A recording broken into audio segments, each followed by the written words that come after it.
And we're back here once again with another episode of the Cloud9 podcast, season 13, episode 20. So I told you guys we would get in an episode before the end of 2024 because, as you guys know, in the League of Legends offseason, pretty much after Worlds, the only thing that really happens is just the roster changes for the next year following up from the previous year. And then there's always generally some big controversy in the offseason. We just had one resurface based around Team Heretics and the perk situation, which I did end up myself looking into and going over. And I'm watching a few videos. I watched Thorin's video he did with Peter Dunn, actually, something that we will go over in a little bit here. I don't know if you went over that situation. But I just want to let you guys know, I just want to say thank you to every single person that's watched the show ever since 2020. We've been doing it. We've been going like 6 years strong on the show, and we're almost at 300 episodes when we basically go into next year. So yeah, thank you guys so much. And this is the first year I've actually taken a break from the show. Usually after like international events, for like, after like international events, they have like a week or two break from the splits.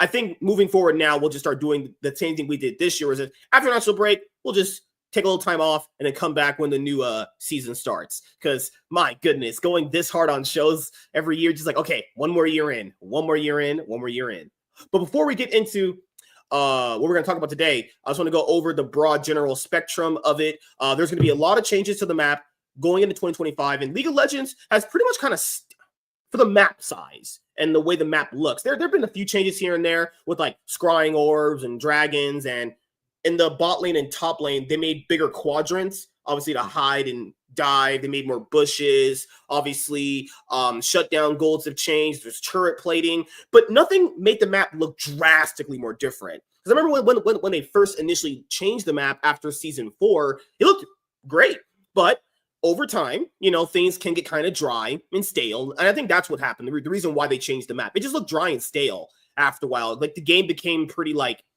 paint by the numbers, it was kind of telegraphed how things were going to go from many teams. So I actually, because we'll go over this in a little bit here, the game is changing. And I think a new map change is good. A new change of scenery is good. We could see a lot more, I guess you could say, diverse strategies. But I'm going to be completely honest here with you guys. Every single time someone says that, it's never different. Like in the preseason, someone's like, oh, yeah, Assassins are going to come back and they'll be so good. Never happens in pro play, ever. That's actually never happened at all. So these changes that are coming, yeah, they're going to look good initially when the season starts. They're going to look great.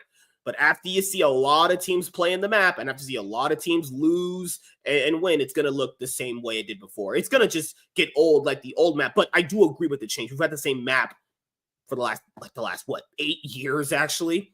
So James is here because he is a bit higher ranked in League than me, just a little bit. Not as smart in League than me. It's like we got to keep that level there. So we're going to go over that video because he'll be able to tell you guys about the changes a lot more effectively than I can. But the one thing I will ask him about is the shutdown changes. So what was the big thing about the shutdown that people didn't like? You got too much gold from it, or it was the comeback potential, right? So let's think about this. The way it worked previously is, and I'll attribute it to this to one specific person because this is really what everybody targets, is the running it down Scion person, which is Boss. Yeah. The guy who's in pro play right now. Yeah. What he used to do is he would get into a top lane, kill himself purposefully, as long as he either traded, got equalized gold, or pushed the waves in a way that's beneficial. He could continually kill himself, get these turret platings, and eventually when he got the turret gold, he would equalize the lane and also have a winning, what's it called? He would be winning in the tempo exchange because he's taken a turret or done a lot of damage to the turret. Shutdown gold specifically has been changed because of him, because killing yourself should not ever benefit your team. Dying 20 times should never be that. Your ability to catch up from the game should not be expedited by your ability to get one specific thing. Bounties are a little bit they were too overpowered for a long time. That was one of the big things. Catch-up XP was one thing they changed many, many different times back in the day. I mean, you could see it. You would be AFK you could go AFK for 10 minutes and you would be 2 levels down to 1 level down from your laning partner back like 5 years ago. They've changed that. There's a lot of things that they try and benefit because they don't want a steamroll game. They don't want the game to be essentially you get behind in the early game. And that's what it was in 2017. 2017 is kind of where they introduced turret plating. So we went from, they introduced turret plating and they changed the way vision works a lot in that general time frame. And this actually all, again, at the end of the day, they were trying to nerf Korean gameplay. It's changed the game from, I can always stall out the game because no matter how much gold somebody has, they can't actually push into my map, into my base, unless I make a mistake somehow, to a situation where if I could be 20,000 gold up on you and there's nothing you could do about it. They're trying to balance it between that. I can see why they did this. Ketchup gold was the between, oh, we're not going to get steamrolled anymore. And they've kind of nerfed it because it was being abused too much by people that were doing similar strats to split push. Split pushing is the big reason. Split pushing, essentially, if you're not too far behind the person, if your laner is ahead and he's a team fighting top laner and he goes bot lane or mid lane and he roams, you take the turret, you're now up 3,000 gold in him.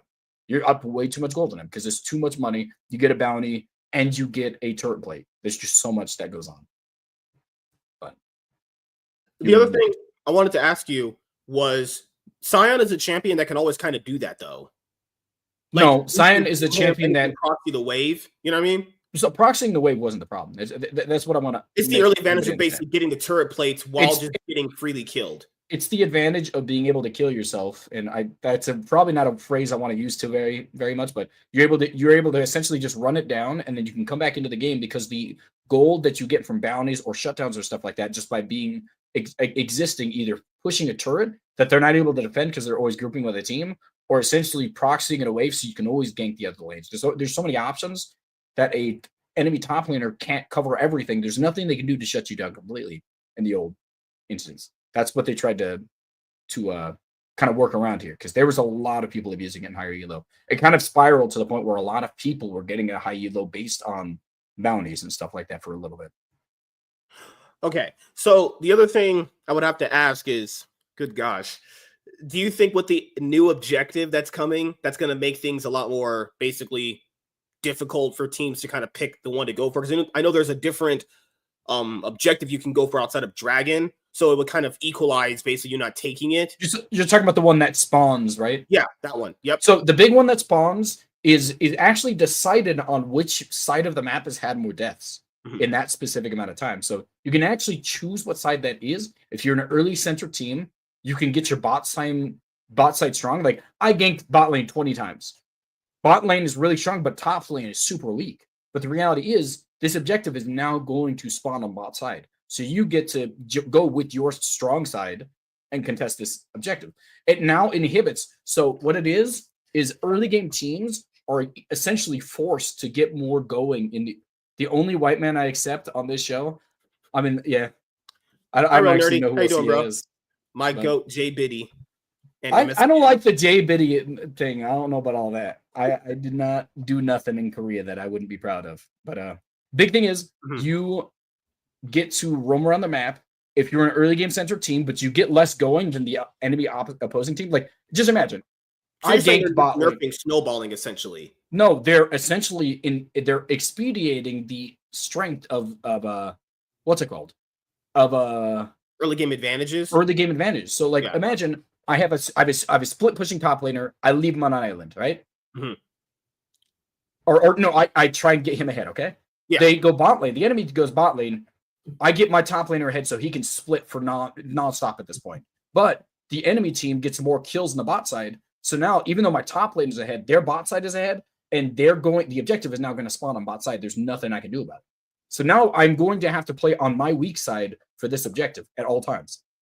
It essentially means that.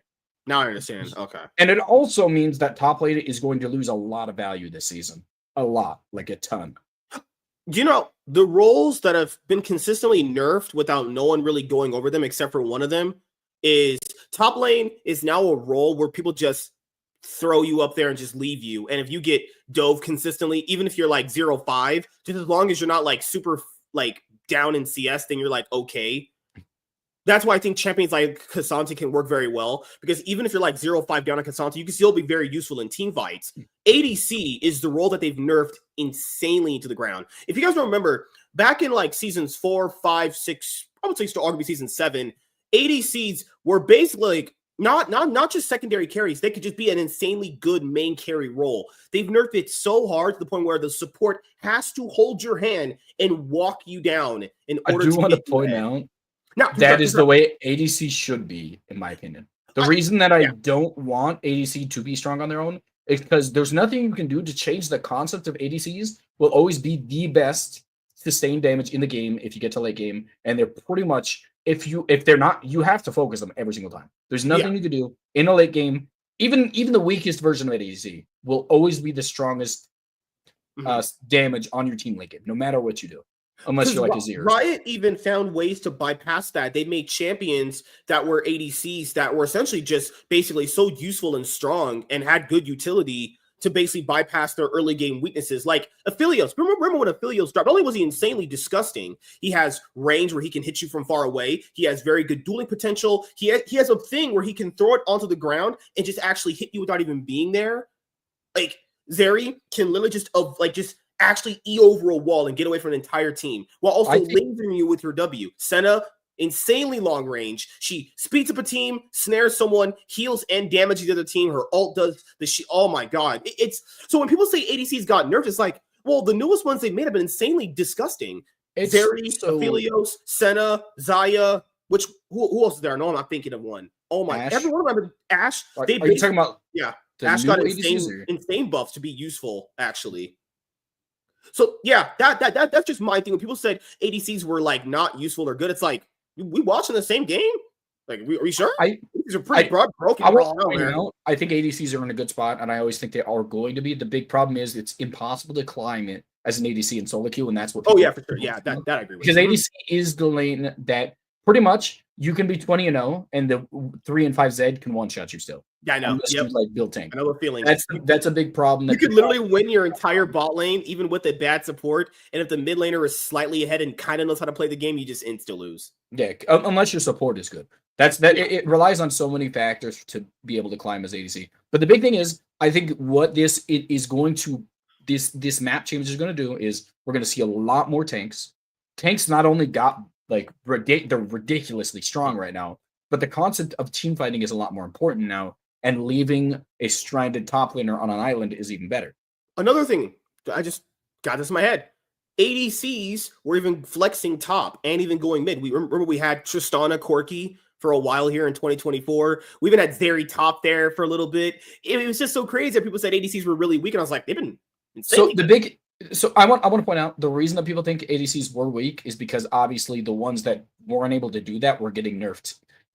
Comparatively, because they nerfed base armor and stuff like that. They nerfed all these things. It made it to where ADCs are even squishier in the early game. So the ones that weren't able to flex into other roles were getting nerfed by this, like offhandedly. Good gosh, man. So as you guys know, we're gonna go over this video with you guys, and we're gonna go over a lot of the changes. They're doing some season 1 theme. I don't know if that's really important. I think all we're here to do is talk about is the gameplay. Okay, so we'll just go over most of that. Give me a moment here. Okay, let's go over this. Also, the new champion, the black lady who looks like Asante. You think she's gonna be insanely good? Yeah, I actually played against Mbessa like in ARAM. I played like one ARAM game. And I literally, because I actually stopped playing a little bit recently, she literally CC'd me for like 2 seconds, and I died in that period of time, and she was not fed. I'm trying to understand what she does because she has a long-range skill shot that is, again, long-range skill shots, very, very much, I think they should be beneficial to a player. I think when you get a champion that has so many shields on it, has a long-range long-range stupid CC and stuff like that, even if it's a skill shot, I think I have a little bit of a problem with it. I think she has a lot of stuff overloaded into her kit that she becomes a little bit crazy to deal with, honestly. They just need to simplify champions a little bit. Not everybody has to be complex. No, my bad. You're fine. I just want to go over the cliff notes. You want to go over the cliff notes or the video? Because I have the cliff notes right here. We can do the cliff. I don't care. Okay. So that's why you're here. You can be the expert and just teach me. I can just get on my knees and pray to you, oh Lord one. All right. Oh, I was being nice there. So, official League of Legends 2025 season updates. New format. 3 seasons with 8 patches each. Only 1 rank reset at the start of the year. So that's talking about like MMR, right? Yeah. Or just your entirety. Everyone will start basically at like, what's the lowest rank now? It's not bronze anymore. Iron. Okay. Each season will focus on one region of Runeterra. The first one will be Noxus. I didn't even know that part. Elite monsters. New elite monster. At Arcane at 20 minutes and has 2 forms. Runeus on high action games that grant increased effects from epic monster rewards and leaves Blood Rose giving XP and adaptive force buff. Okay. Voracious on low action games that grant a one-time rebirth buff and increased gold from champion takedowns. Baron Nashor spawn time 20 minutes, 25 minutes. Wait, it's always been 20, 25 minutes. No, it's going to 25 minutes now. It's not going to spawn at 20 minutes anymore. Oh, okay. Herald is going to be 14 to 16 minutes. Okay. That one needed to happen. Why do you think so?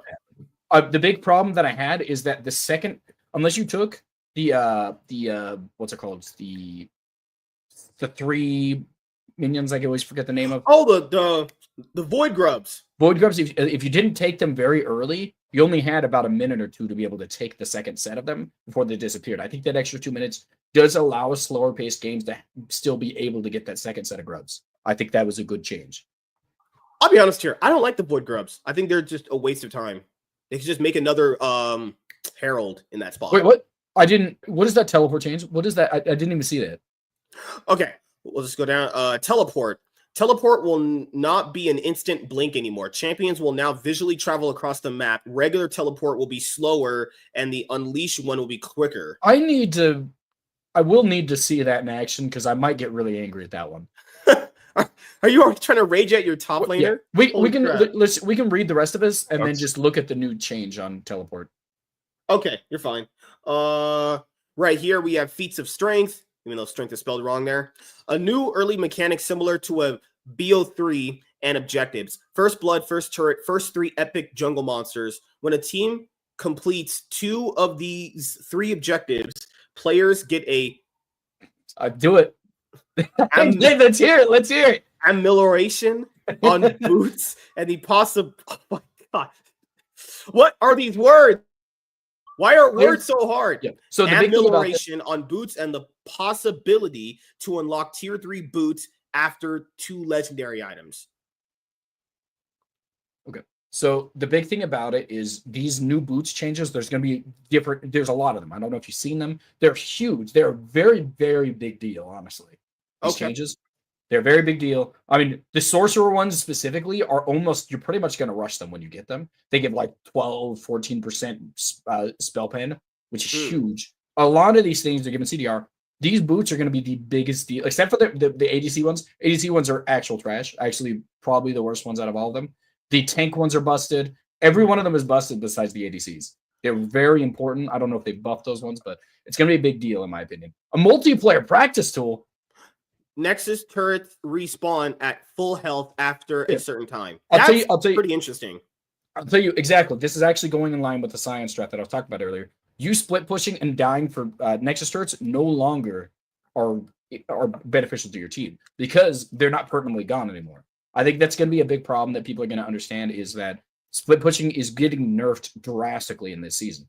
So there's going to be more benefits to team fighting right now on the bot side because there's going to be more people that are able to kill. High octane gameplay is going to expedite somebody's lead because think about this. You get extremely good, what's it called? You get that big XP gain you get from the new minion, the one that spawns. Because you have to get a lot of kills to be able to spawn that. You get that, and what you get is a bunch of XP. So you increase your lead by a massive amount. If you're a split pushing top lane, you've essentially just screwed over your team by just existing. A team fighting top laner is always going to be more beneficial because not only do they not demand resources, but they're going to be able to come to this team fight with more effects early game.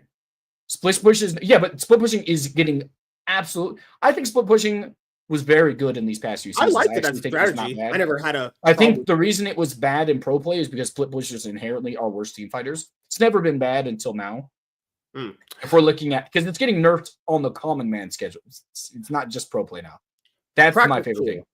A multiplayer practice school will be available. To be honest, this should have been a thing years ago. I don't know I why agree with that. The reason they didn't do this is because people could essentially just make their own game modes and be like, oh, we get to have no cooldowns and stuff like that. People are going to be playing this a lot, and they're going to lose a little bit of people that are going inside of the queues to this, because this is going to be huge.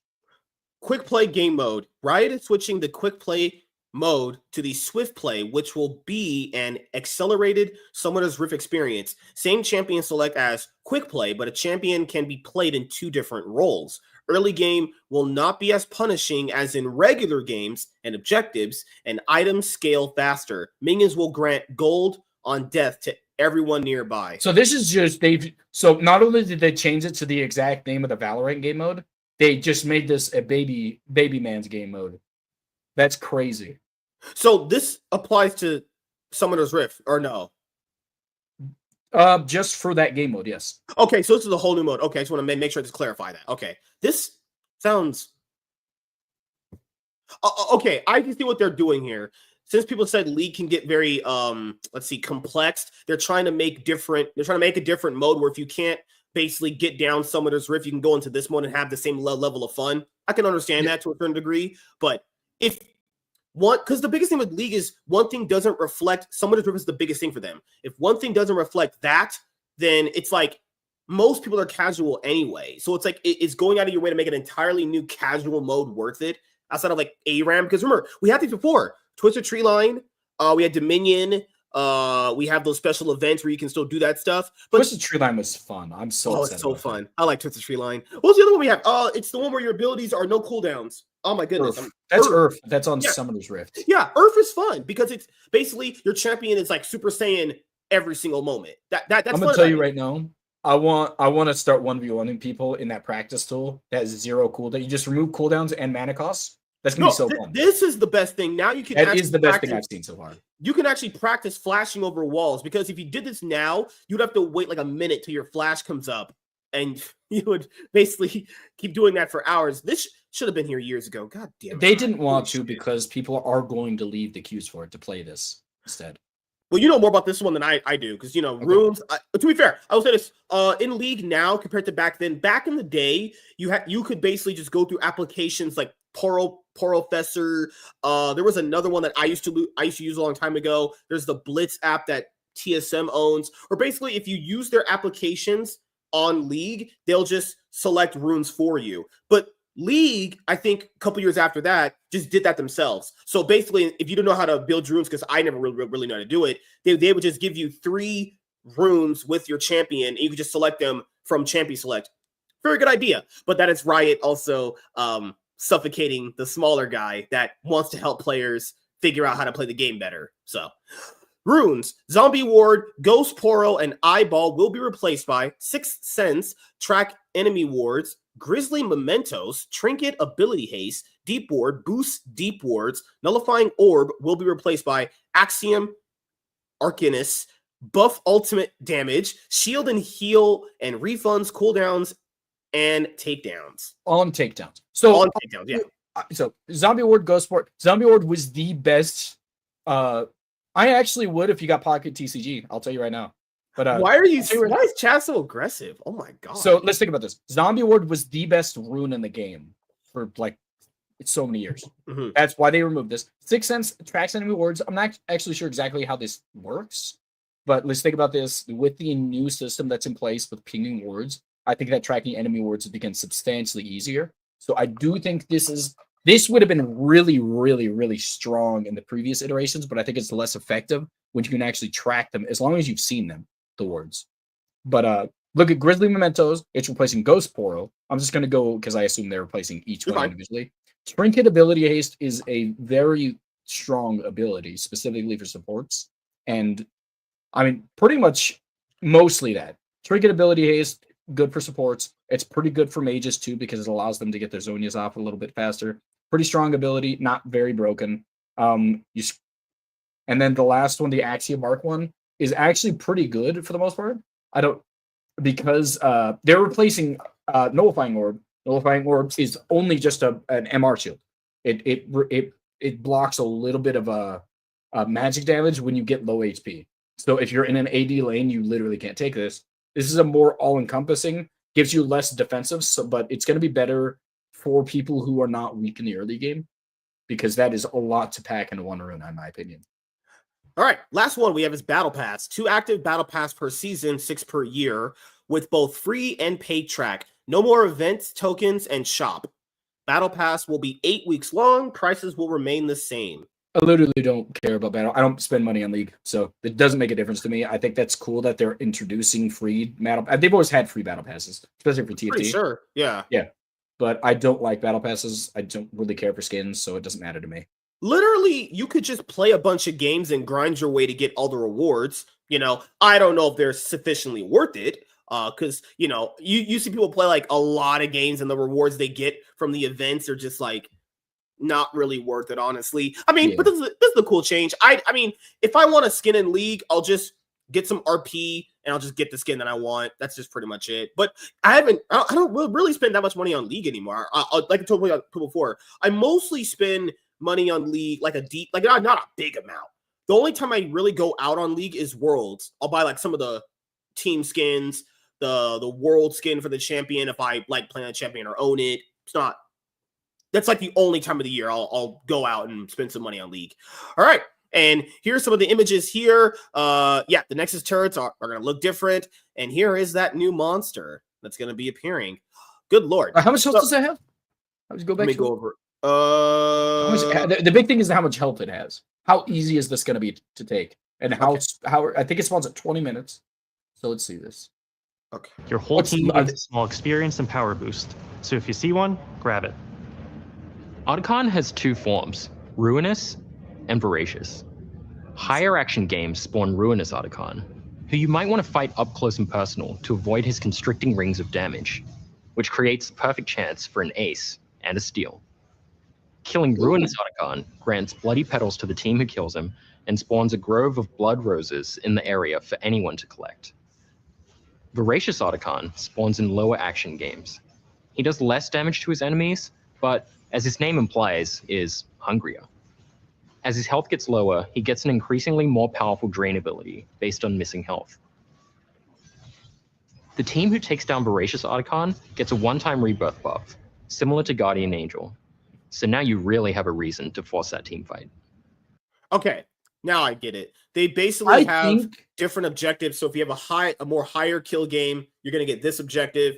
If you're playing a more passive game, you get that objective. I'm going to be honest here, but if League is all going to this like high fights, skirmishing constantly, 1v1s, how often are you going to get that lower, that lower kill count game? It depends on the number that's required, honestly. But I think one of the biggest problems I have is that it essentially getting a buff. I really don't like the changes in. I think honestly, for the most part, I think they might want to be switched. Think about this: you have Guardian's Angel. The team is less likely to want to fight you for a long time, so it's going to inhibit people from wanting to fight for a little bit because they have 2 lives instead of 1. That's going to be a big problem that people are going to have. In a low pace game where there's no deaths, why would you give them even less ability to kill one of the teams? Doesn't make any sense to me. In high impact games, why would you want to give them the ability to snowball harder?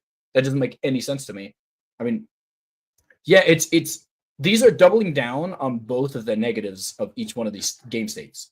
I actually think switching them around would be better in my opinion, but you know what? Maybe they have some people that have tested this out to see it's wrong in my opinion. But again, you higher XP games to actually kind of double, like to what's it called? To expedite how big your lead is by getting a higher amount of XP above your enemy when they've already nerfed the catch-up XP and the catch-up gold is going to be a huge deal now. Nerfing, and then giving a team that's really not dying a lot a second life is crazy. Why did they give the exact? I don't know why they did this, not the opposite way. A team that is ahead, with the lead being ahead if they played the game better. Yeah, but they shouldn't get their lead expedite. I don't think that. A team that is ahead gets that secondary combat thing so they can essentially force a fight again because they're ahead already. That's most likely what's going to be the case. If there's a lot of kills, there's one team that's going to be ahead by a decent amount. They could get this extra life so they can actually force fights more consistently, and the enemy team can't do anything about it.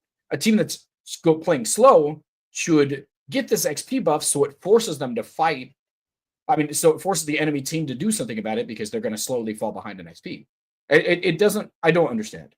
I don't understand the changes. It never makes sense to me when they make. If their idea was to basically make the game a lot more simple for people to follow, all those changes we went over. You take an objective, these little things spawn, you have to all get them. It's just going to make things so much more complicated for the average person. There's no way all these changes makes it simpler to play League. It doesn't. Well, they're not trying to simplify it. They're trying to add new interesting dynamics to it. The people who play League are the people that are going to be playing League next year. Not a lot of people join League.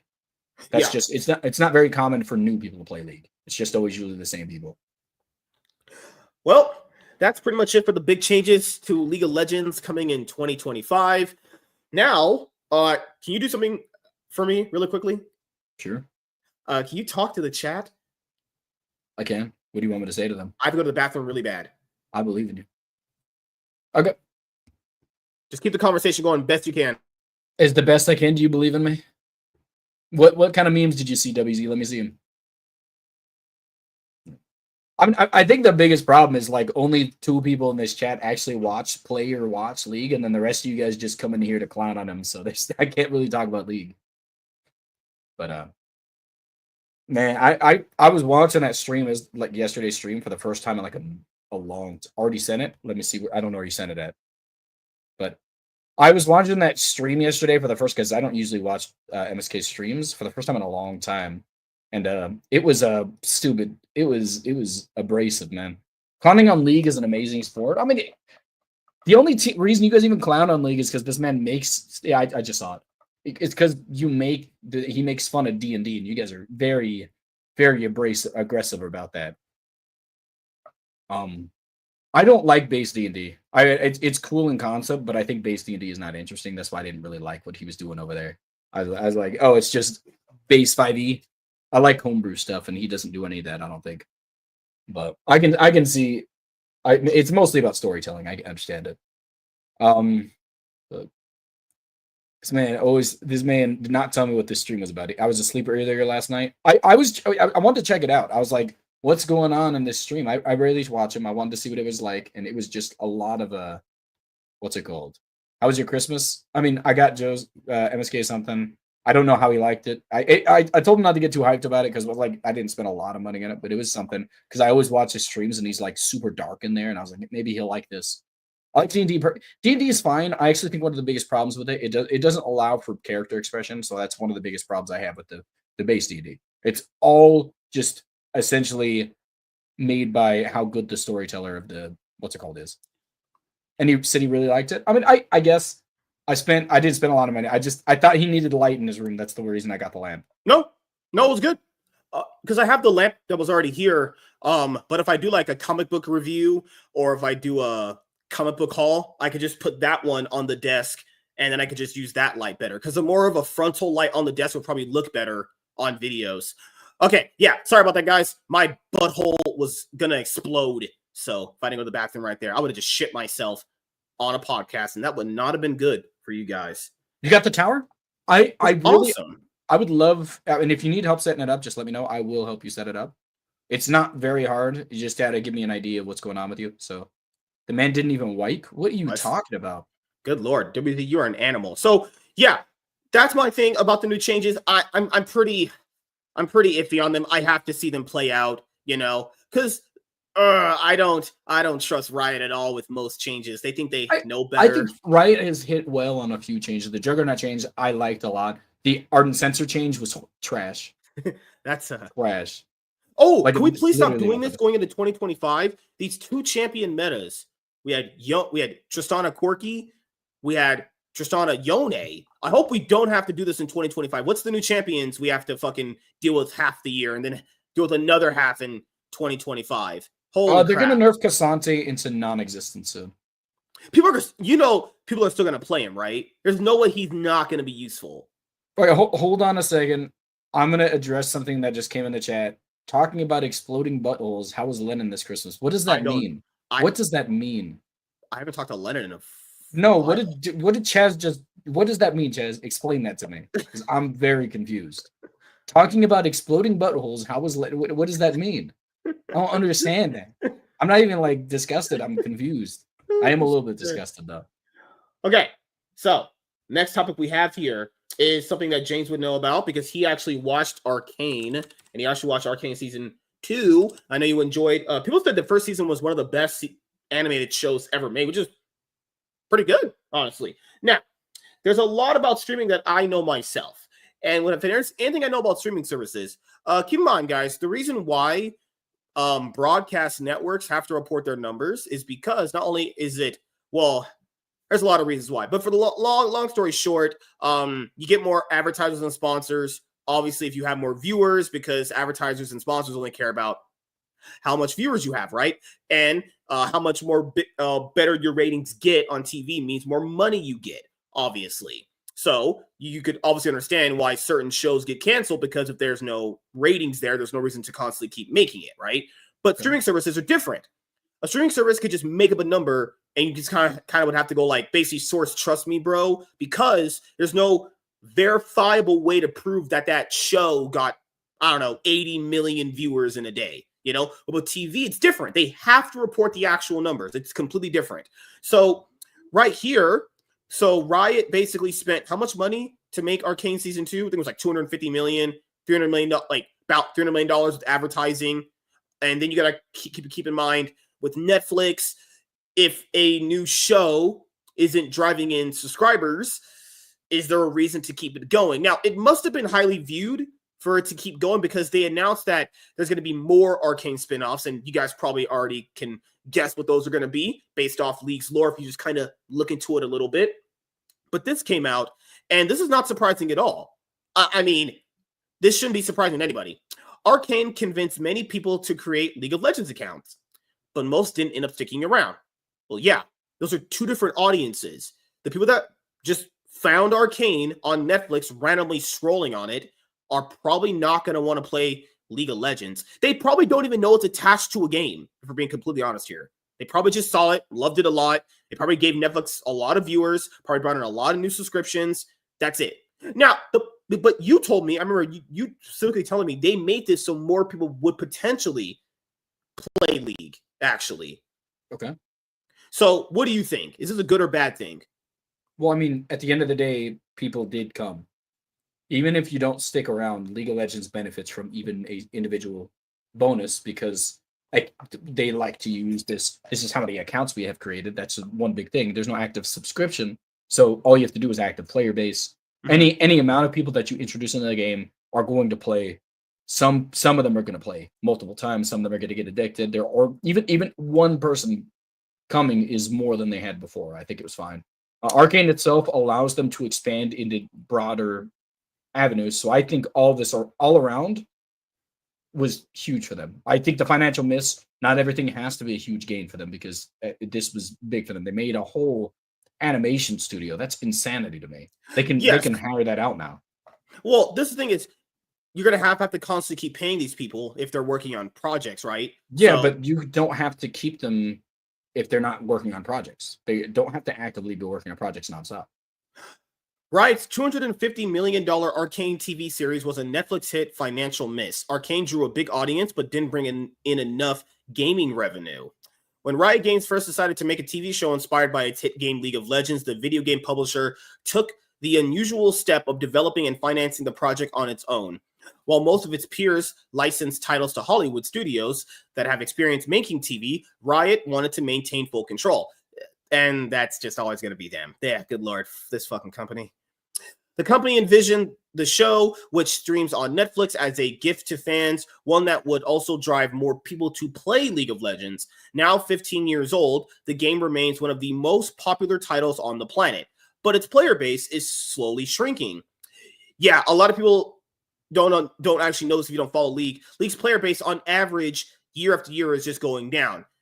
That could be for a lot of different reasons. I mean, player base, solo queue quality, constant changes that are very, very not good. What do you think? The reason why people just stop playing constantly? It's because the game itself, even when you make slight changes, doesn't drastically change. The overall gameplay is similar at all stages. When every change that you make, every champion you change is going to interest some people that have played before, but it's always going to hurt the people that have played it preemptively. Patches in a competitive game hurts the casual player because they don't like their characters getting nerfed. They don't like the feel of that. All of these things are eventually going to weigh down when the casual players always consistently dip out.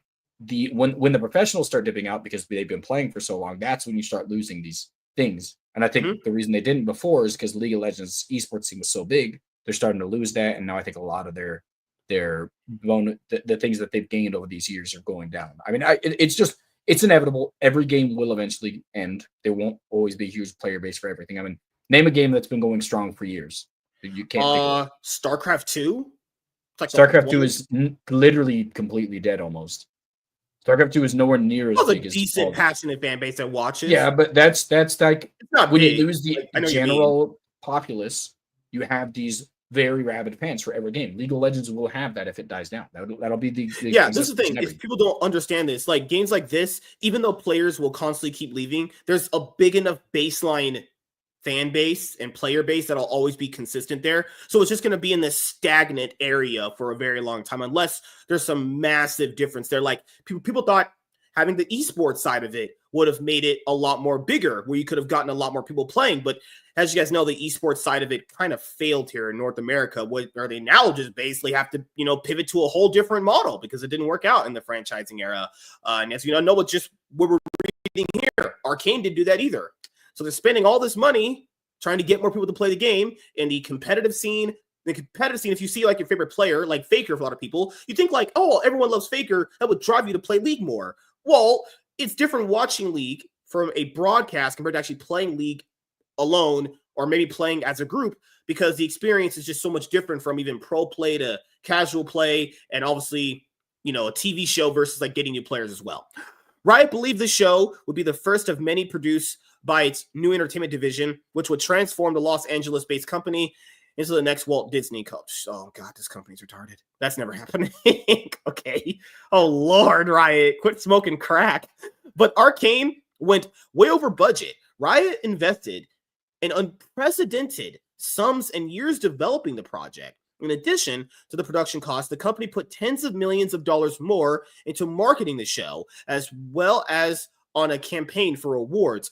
All told, Riot spent about $250 million on 2 seasons of the series. League of Legends executive producer Paul Belaza said in an interview with Bloomberg, Netflix paid Riot about $3 million an episode to air the show, with Tencent Holdings Ltd and Chinese technology giant that owns Riot, paying an additional $3 million for the rights to show it in China. According to Variety, those payments amounted to less than half of the total cost. Because how many episodes was this show? I think it was 9 episodes, right? I don't know off the top of my head, no. 9. What's 9 times 3? I'm going to show you something real quick. See your fingers like this? No, look at. I'm going to the calculator. 9. No. Look at me. 9 times 3. It's 3. So put your third finger down. It's 27. You see that? Oh yeah, you're right. No, just look at me. It is beneficial. So 9 times 4, that's 45. 9 times. I messed it up. That's 36. Sorry. 9 times 5 is 45. You got it. Do all these 20. Things. So basically, they only got $27 million from this season. But they didn't report the amount of money that Netflix paid them to air the episodes for season 1. Yeah, that's rough right there. Okay. For people with knowledge of Arcane's production, said the company didn't have a robust plan to recoup the cost of the show before it launched. This is what people gotta have to understand. It's not just about putting all of this money into a show. The goal of any big corporation like them, even though people that are in this company suck complete ass, and the people who run it want to make money. The end goal of these companies is to make money. If the dollars don't make sense, potentially you may not get more of this. I'm just saying that right now. Now, it's not the thing you probably should say, but that's just kind of how it always goes. A spokesman for the company said that while the show itself wasn't profitable, it added to the business in other ways. The company had one of its highest grossing revenue periods in the past month. Arcane was a success when we look across all our internal measures, the spokesperson said, adding that the second season is on track to be at least break even for us financially. But that wouldn't even make sense because they didn't even make enough money back when Netflix gave you your money for each episode. All right? Guess we just blatantly lie now. Riot fired 11% of its staff at the start of the year, saying it wanted to put games back at the center of its business. What were you doing before? Oh, God.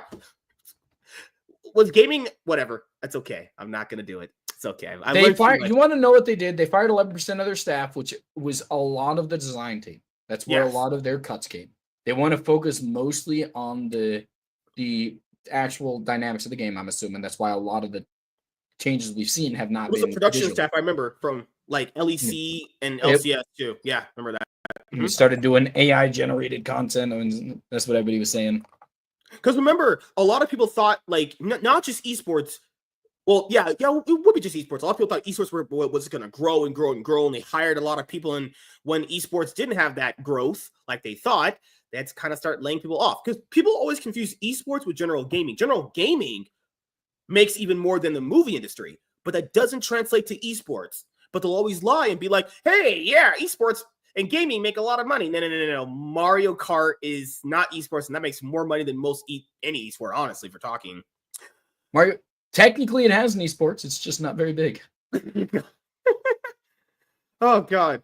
I The think company scaled back its Hollywood ambitions in recent months, ending Arcane and pausing development on other adaptations. Yeah, so Runeterra, they put out a pretty huge update on that, saying they really can't find sponsors for it. It's losing its player base at a rapid pace. They're going to be coming out with a physical card game TCG for League of Legends. I've not looked into that yet, but you know, as you guys know, if you guys play card games, because now you play Yu-Gi-Oh! And Pokemon now, it's really hard to get people interested in card games, just in general. So there's a reason why Yu-Gi-Oh!, Magic, and Pokemon have been the biggest ones for a long time. You know, it's very hard to just like create a new card game, even if it's based on a popular title, and have people play it. Like Dragon Ball can somewhat do it, but Bandai's pretty bad at running it. Like Naruto's failed, Bleach's failed, Inuyasha's failed.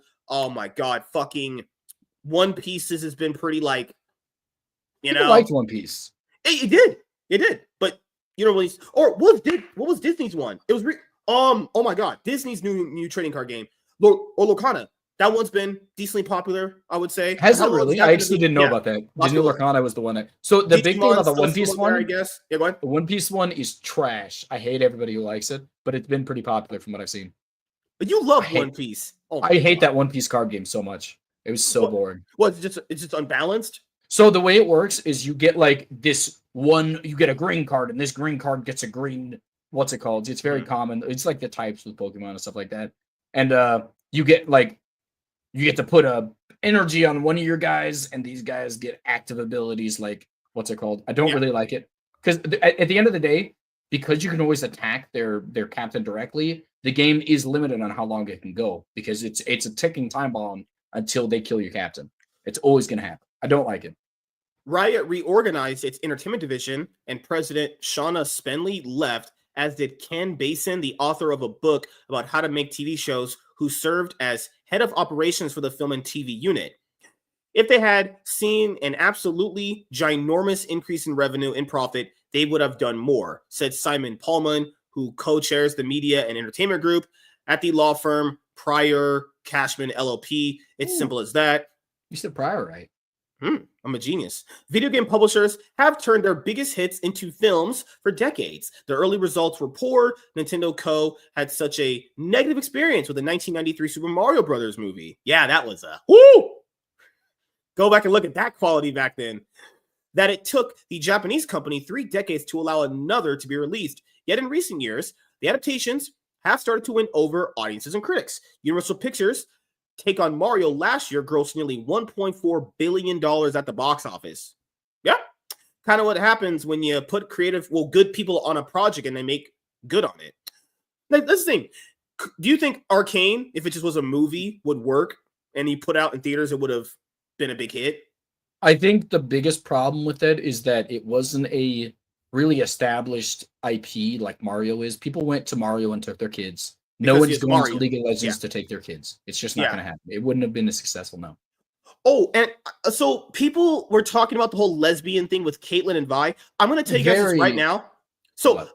we know Riot Games is very on the, well, fucking hell. Riot Games pretends they love gay people because they've been all LGBTQ, and yeah, we even have a gay pride month for League.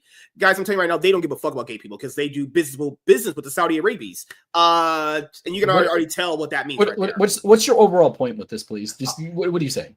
I'm just pointing out the fact that people said Arcane Season 2 was woke. I'm not saying me. I could have told you that from a mile away. They've been progressively putting out they like gay people, so you're gonna get more gay in the shows. Okay, so regardless, that was a little bit weird that you cared about that this much, but I want to point out that I think on an average, please guide this. I mean, I think one of the big things is when you tackle gay things, it is controversial, unfortunately, in a lot of society. So you are going to get a little bit of a net downgrade in ratings and all these things because people don't like that. They don't want to see, it's just a very conservative, a lot of conservative people don't like that, unfortunately. Is the woke in the but I think one big thing is there's been a lot of successful. I could see that coming from a mile away. Well, I mean, even regardless, I think one big thing is if you can tackle that in a very good, tasteful way. Well, I actually do think they did, and comparatively to Dragon Age, the two separate tackles on the way they've tackled these conversations, instead of actually using it as like a fetish thing or like a what's it called when you tackle it in an organic way, like I think Arcane did for the most part. I think people are less likely to be upset about it. When you make it hypersexualized, I think people get upset, and I think that's what gay relationships do not need to be, is a overall. I know what you're saying. They basically, if they make them actual characters, which is have a gay, which is what they did. People loved Arcane, and people hated Caitlyn. And it wasn't because she was a lesbian; it's because she sucked, dude. Oh, like, so just really like the game. People just. Well, I'm just saying, Vi needed her to be there for her, and she wasn't. And I think that's what a lot of people loved. And guess what Vi did? She had Caitlyn stick her tongue down her throat and start eating out her hairy pussy.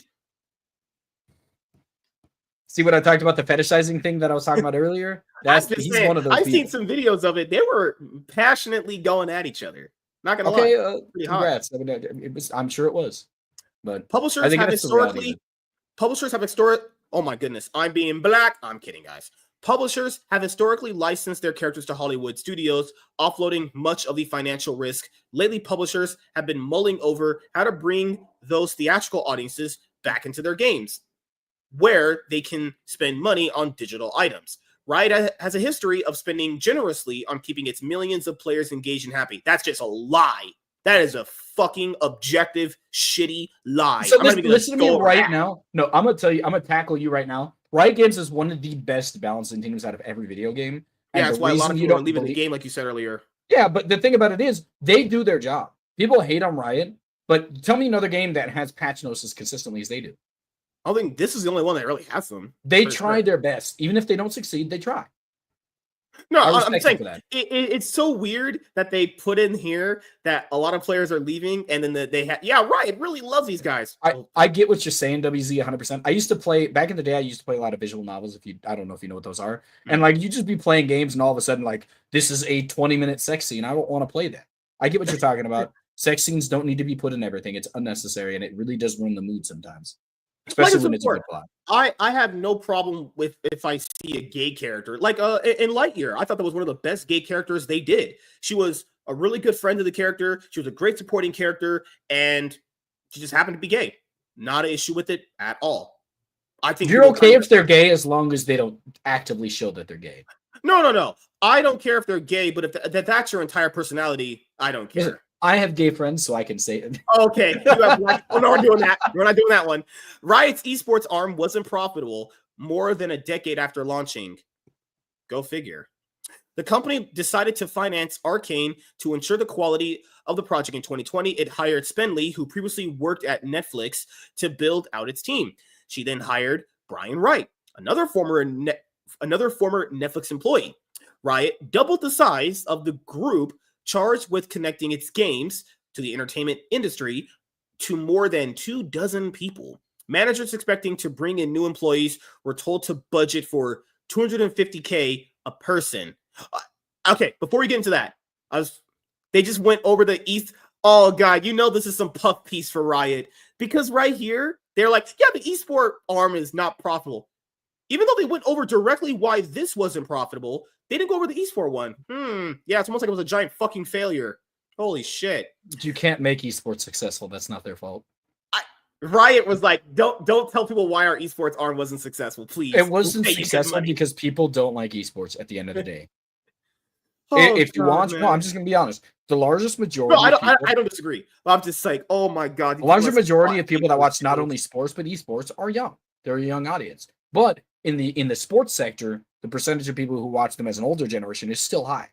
When you get to a younger generation in League, it's overwhelmingly young people. Worlds, as we know, people watch the international. Yeah, but it's still not old people. Old people aren't doing that. This is not something. Yeah. The reason this isn't happening is because the generation there's a huge discrepancy in generations of people who've played consistent video games. Mm-hmm. Older people from like 40 and up tend to not play video games or really haven't in their lives, whereas those people that are younger played video games growing up. I think in the next few generations, esports will have a better chance when these old guys get out of our world and die off. We'll have a better chance. God. I find it so crazy how we have all these in-depth explanations for everything, but no, you can't tackle why the esport one failed. You guys are there's trash. What do you mean? What is the explanation? People don't watch esports. It's nothing to do with. No, I mean, if they're going to explain why Arcane and everything else failed, you could at least go over why the esport but the esports as a whole has failed. Where so is Arcane specifically is the only sector where they specifically failed. Esports is a whole different broad topic that I think is way too complex to just tackle with League of Legends alone, even though I think League of Legends is a very good idea. Esports, Riot did the best they could. I think they made a few mistakes, but overall, I think they did a good job. And I think if you disagree with that, you don't know what you're talking about. I just think that's the reality of it. Are you smoking crack? What did they do wrong? Besides literally just the TV endorsement, what did they do wrong? Nothing. They've done their best with the balancing team. They made the game fun. They've made drastic changes every year to keep the game organic and new. I'm just going to put it right now. They didn't even allow teams to have betting sponsors. If you want teams to be sustainable and successful, they should be allowed to have any sponsor they want. I do want to point out betting sponsors or a moral argument that a lot of people make a lot. That's a whole different ballgame. Yeah, but that shouldn't matter to Riot Games. They're $1 billion corporation. Yeah, if you want to be I mean, no, that does matter to everybody. They do allow betting sponsors now, so that doesn't really change. What about the years teams were struggling to make money? It doesn't matter now. It's over. Well, I mean, I do believe they had betting, what's it called? It just wasn't the team themselves. For us, what's most important is fostering long-term player engagement and retention. According to a Riot spokesperson, Riot's focus has always been on creating games and experiences that players want to enjoy for years, and Arcane is a part of that larger vision. What happened to that MMO they were creating, the Blitzcrank one? It was never a Blitzcrank one. I do want to point out it was a WoW MMO. That's the whole reason they expanded the lore and all these things is because you couldn't make a lore off. Do you remember the previous lore was? Yeah, I remember. Mm-hmm. I mean, I think one big problem is I do want to point out. I think Riot Games did redo a lot of the what's it called? Morgana and Kale now. I do believe is it Morgana and Kale? I believe are they're lesbian lovers now. Okay, they were sisters at one point. I mean, it's a lot of things they have changed. Does MSK still? You tip your DoorDash $1? All right.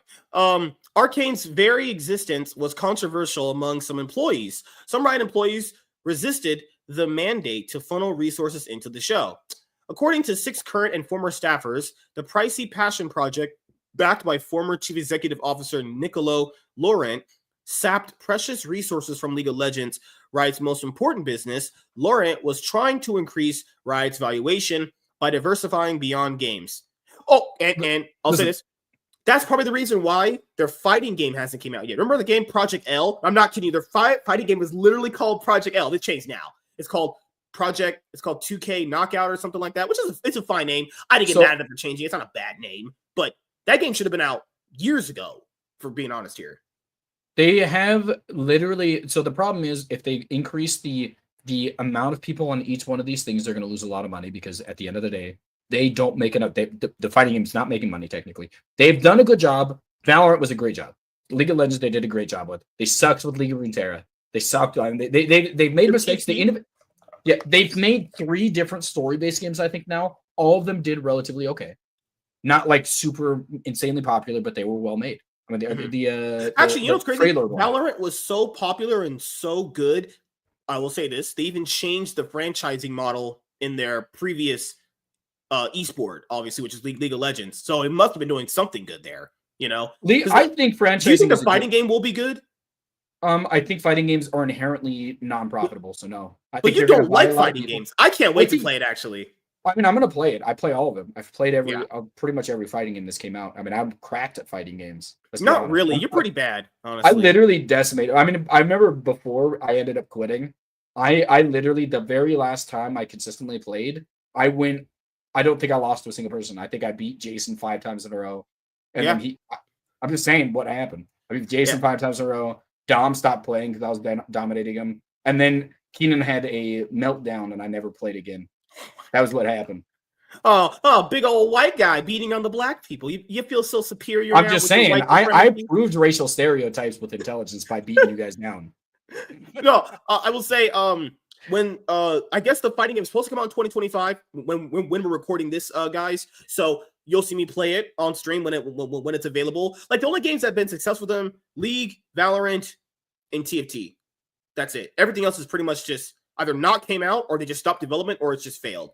I guess Arcane is still too new to know if it's really worth it yet. I think in about a couple years, if it's still around, I'll be like, okay, that's successful, honestly. So League of Legends, I think one big thing is when you start diversifying, you have to keep money flowing at the same amount. So you're not just, if you start splitting where your money is going, each of the quality of each one of these projects is going to go down.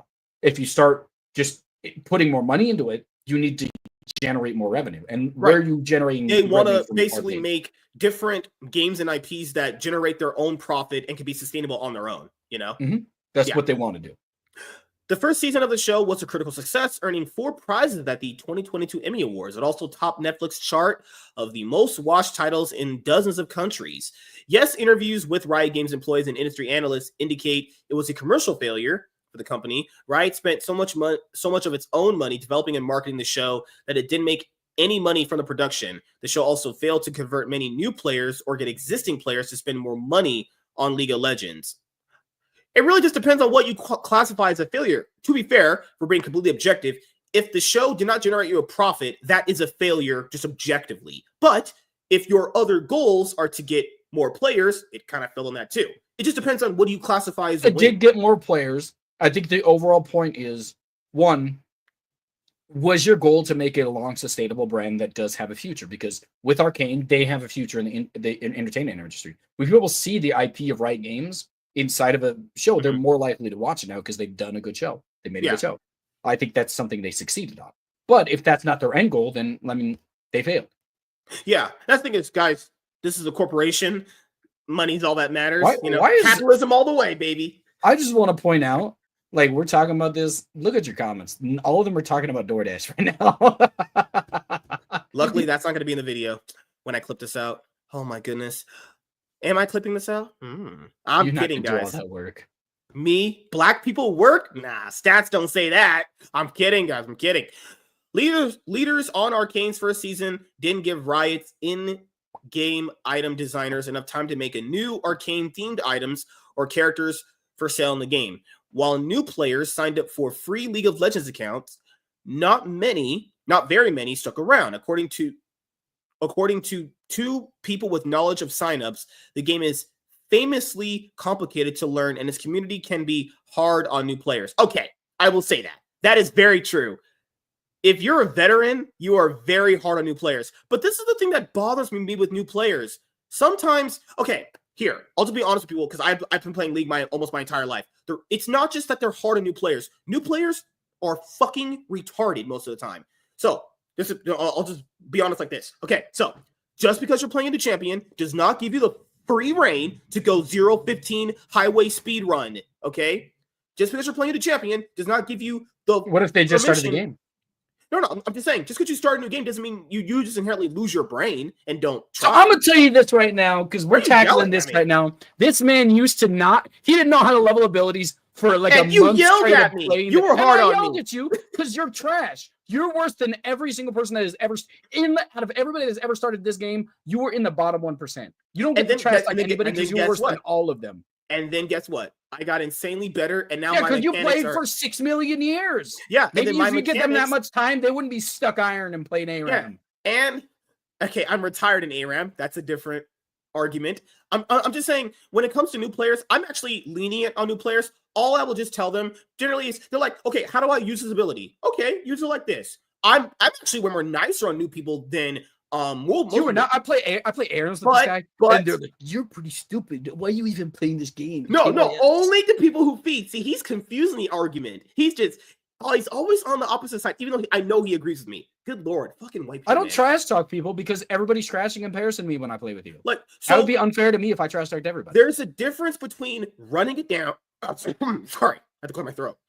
There's a difference between running it down, doing some fucking highway speed run, or you're struggling because you're new and you're trying to learn a new champion. That's two different things. You can tell when someone's intentionally feeding, and you can tell when someone's just new at the game and not trying. Because some people a few mechanics people don't know. They don't know that when you use a point and click or an auto attack, you get targeted by minions. There's a lot of things people don't understand. You can embrace that. You can kind of put that off. There's a lot people don't know that. There's the opposite of that. If someone's just running in and getting auto consistently and then doing it 3 times in a row, that's not because I'm telling you, if somebody picks up this game for the first time, I could kill them in the span of 10 seconds every time. There's nothing they can do because they wouldn't understand that I'm auto attacking them.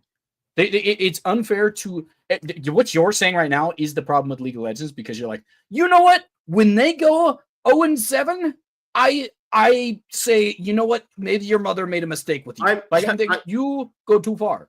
I'm just saying, just because you're new at a champion does not give you the right to go 0-20. That's never acceptable. To flame them because they played poorly. No, that ruins your game. That's not fair to you. If you're good enough, you can carry. Why is that? If you speed run a game, then that has to mean that I have to just be okay with it. If they're purposely killing themselves, then yes, I agree. You can tell. I know you can tell. I can tell. I don't think you can. I know. No, good Lord, man. So I will say this: I am. Or even let's say an ARAM game, me and Chaz had someone told me, how do you dodge an ability? I was like, you just move to the side when you see it coming. Simple as that. Little things like that. I do think the community can be a little more easier on new players, but I understand the frustration with them. Some people are just like retarded on levels that aren't even possible. It's nothing to do with League. They're just socially stupid. But League is kind of complicated.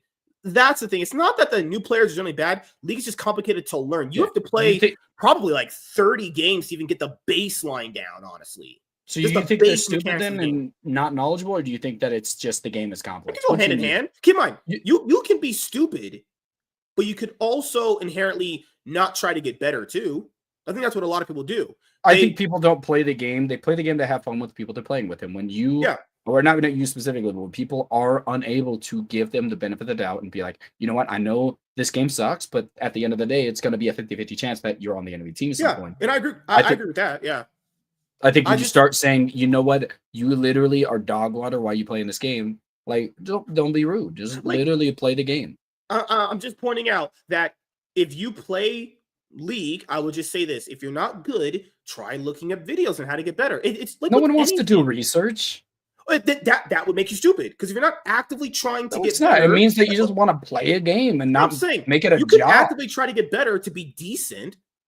People can get better by just playing. They don't need to do. They can make. That's what I'm bringing. That's how I got better. But that would mean I would not call you stupid because you're at least trying to get better. I can respect trying to get better. If you're just sitting there, just trying to just completely just not get good, that's unacceptable to me. Listen, your whole mindset, your mindset right now is the reason why new people are scared to play League is because they're scared of being targeted. Spell scallops right now. Oh my God. That's what we're really surprised with the success of season 1.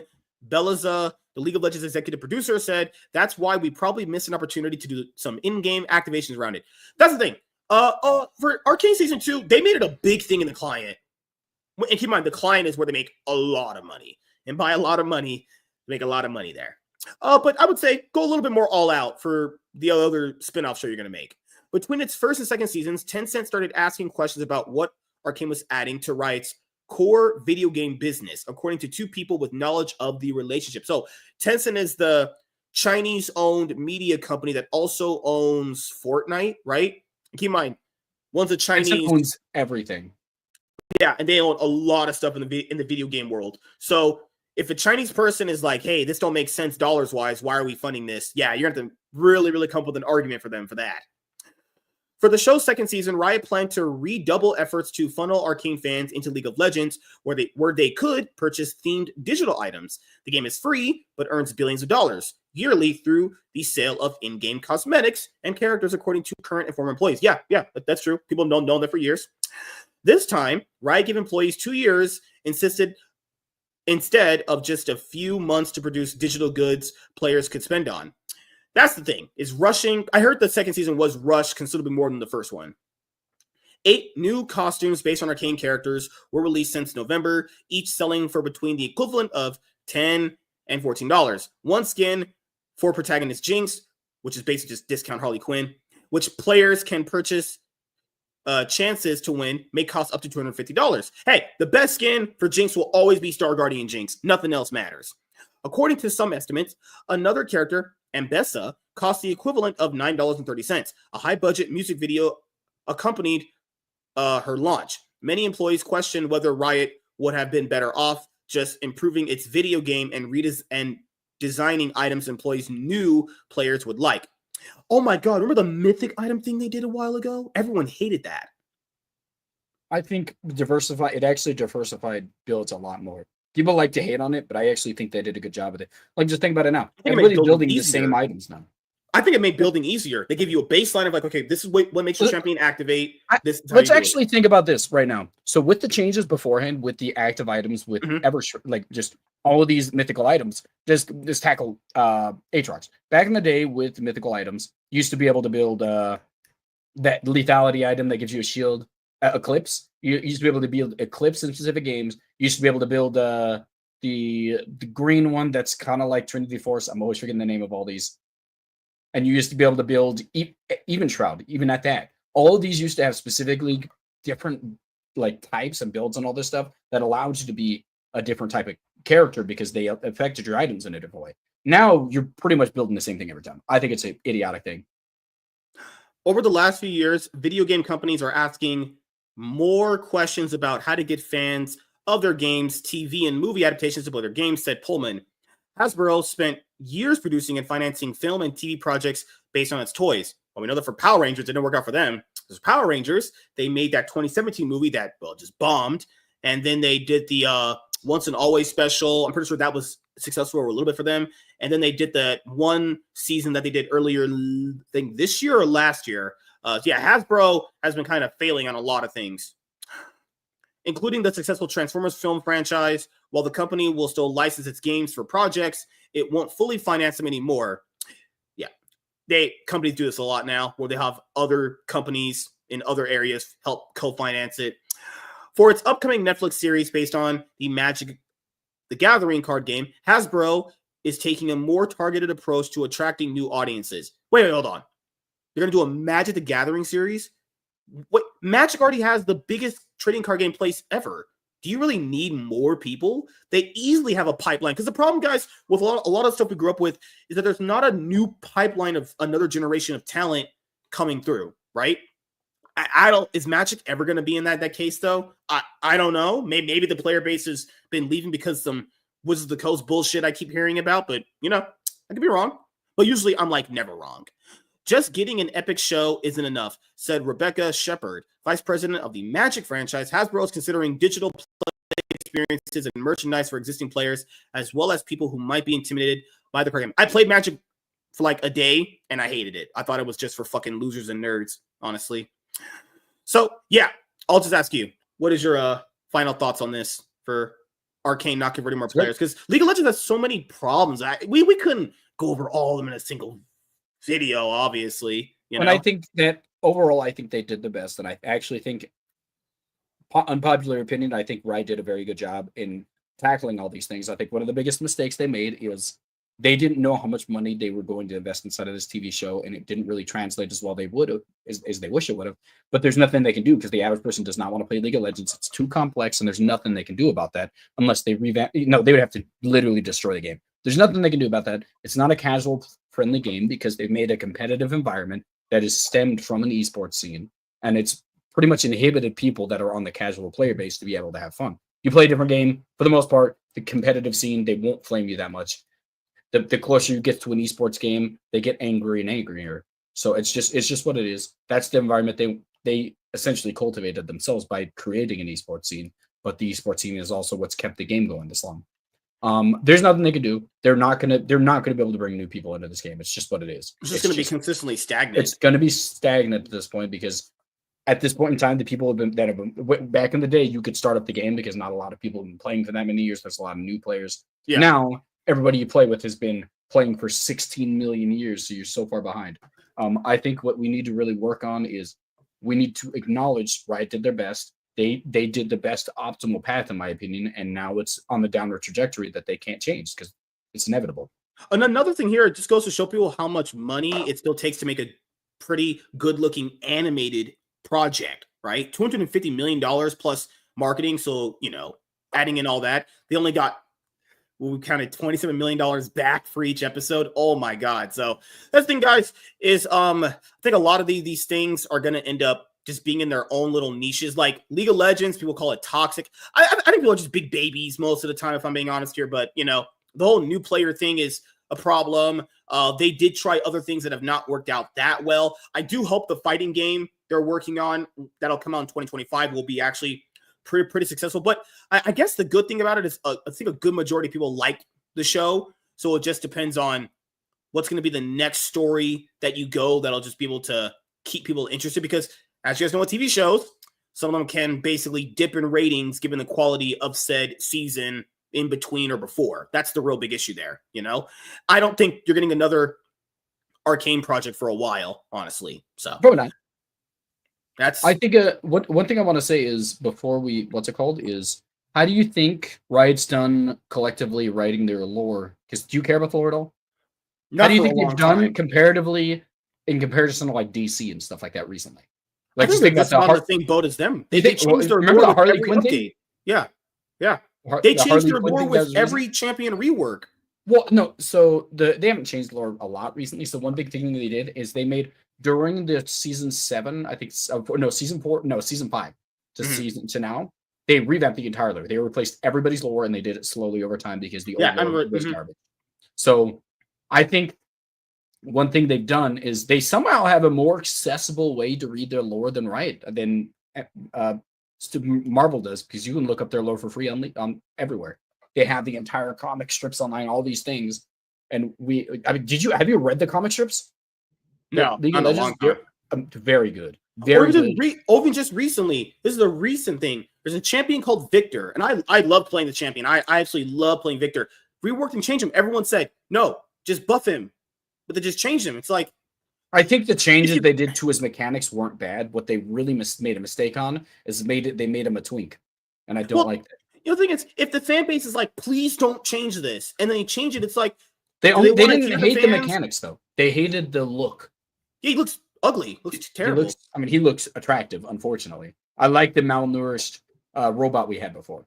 Yeah, cool. Like it's just one of those things where they're like, oh, we care about our player base. No, you don't. Everyone said don't change him. Just buff him. You can make him a viable mage like Azir and Orianna and Nico and Talia, but you just, God, this company's so fucking retarded. But, guys, I love talking about League, and they were in the news recently, so had to pretty much just go over them. So, yeah, Riot Games is complete morons, and I love seeing their downfall. Yep. All right, next thing I want to talk to you about is, okay, so remember how we went over this a few weeks ago? Because I was thinking about this earlier today. So, our top 5 Western League of Legends team of all time. Okay, so I remember we talked about it before. We were Impact Wonder for top lane. We had Yankos for jungle. Oh, you're saying like an all-time team? Yeah, I mean we had Caps for mid. Who do we have for ADC? ADC was. I think we chose Sven. Did we choose It's Sven? either Sven or wait, who's in competition with Sven besides Reckless? Doublelift? No. There's Doublelift, Reckless, Sven, Sneaky. I think it's probably Sven. Yeah, you're right. Huh. Yeah. It's either him or Reckless, and I think that Sven has the upper hand in my opinion because he played for a long period of time. But And support. Support, that one's a big toss-up for me. Because you could say Core JJ, you could say Mickey X, you could say Yellow Star for Legacy, but I wouldn't say. You could say I think it comes down to either Core JJ or Mickey X. Mickey X has that higher peak of sustained success on the international stage, or so is Core JJ. I think has overall consistently been better. It's the same thing with Impact and Wonder. It's the same thing. Yeah. Yeah. I think that I would overall, if you go with Wonder, I think you have to go with Mickey X. If you go with Impact, I think you probably go Core JJ. So that's really up to what's it called. Unfortunately, there's just 0 NA players. You know what I was thinking about? Not even just, how they do like the all-pro teams? We could do, if we could come up with enough names, first, second, and third team for a video, right? For so all time? Yeah. So we have, this is our main team. Yes, we have, this is our main team. Listen, not this episode, let's do it in the future. I'm just getting the idea down. So this, what I was thinking about earlier today when I was walking home from getting Little Caesars, which I did or did not buy. Remember when Licorice was the best top laner? He was insane. Yeah. Would you put him on the second team? The second? No. Would he be on a third team? He wouldn't be better than Impact and Wonder. No, second team, right? No, I'm just saying Impact and Wonder would be okay. Would you put him on the third team then? That's an argument. I mean, I think at that point in time, you get to people like Broken Blade in his legacy and his category. And Broken Blade's probably just been better for most of the time they played. But the thing is, did Broken Blade ever peak as hard as Licorice? Licorice was insane. Licorice's peak is insanely good. Yeah. But I think Broken Blade sustained legacy level of success. Okay. So for a future, I'm just writing this down so I can keep it here. Okay. So for the second team, we're going to start with okay, so Impact Wonder's there. So we're going to do what's your jungle second team then? My jungle second team? There's a Smithy, Blabber, Inspired. I don't think Inspired makes it because of how little right now. I think he might make it in the future, but I think it's not been enough time yet. I think the big thing for jungle we do Rainover for those few years he had. Yeah, but Rainover was never as consistent as Smithy was. He was way better for like 3 years. He was only good for like 2 years, essentially. 3 years he was. Oh, he only did 2015 and 2016. 2017, he just sucked ass. I don't think he wasn't terrible the whole year. But at the same time, we had he was the best player. In 2015, he was the best player. Yeah. I think it's the same argument that we did for Impact Wonder and Core JJ Mickey X. So you would have those two, right? Who? X Smithy and Rainover. If I had to talk about overall, I mean, we got I Will Dominate, who I actually think is in the argument, to be honest. I Will Dominate was good for you, but because you didn't watch, he was good for like 6 straight years. I watched him for 1 year. I thought it was pretty good, honestly. 6 straight years, I Will Dominate was pretty good. I think he has an argument to be made inside the top. Oh, Svenskeren was very good for a while there. Svenskeren, I think, was okay. I think that level of success, we have to correlate them to their time period. If we go by based on that, all of the best players would be new players. But we go based on the time period and stuff like that. I think that we go to I Will Dominate for that. We go to I'm missing some players. Yeah. So no, that's what I mean. We have our first team mostly down and now, but keep in mind, people, when we do this, the categories that have 2 players, they'll just get knocked down to the other team, essentially, depending on who's not chosen. I was trying to, okay, so mid, would it be Bjergsen? Mid lane is Caps first, then it's the top either 3 it's, are pretty either much. It's Bjergsen or Jensen get to be there? No, the top 3 are pretty much, it's Caps, and then it's a combination of one of Bjergsen and Perks. Oh, you're right. I forgot about Perks. Yeah, those two. Those are the 3. Okay, I think those. So would Perks on your second team? Would you put Perks or Bjergsen? I feel like Perks had less years of being that guy. I think that from season 1 if you 5, look at how because the thing is Perks role swapped and still won too. That's pretty. Yeah, impressive. But it wasn't because of him. Not going to even entertain that ideology, and that wouldn't even help his mid case. So it doesn't matter. I mean, he willingly role swapped. Yeah, but that role swap means that he's not playing mid. All of those years he role swapped. No. He's mid. Sven didn't too. Sven role swapped in support. Yeah, but Sven was an ADC for a Yeah, while. but if we're talking about just mid lane, just to, like, I think we're talking about just mid lane. We're talking about Bjergsen, in my opinion. And then Bjergsen specifically changed, I guess, a lot of how the mid laners in LCS played. Did anybody really? I mean, Perks kind of did the same thing too when he first came in too. Yeah, I think it's those three, people. and I genuinely think Bjergsen has that level of sustained success, or not success, but sustained capabilities that I think extended longer than Perks did.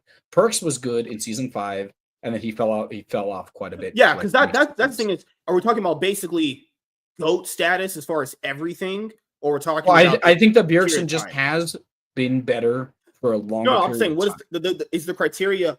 Time period or all time?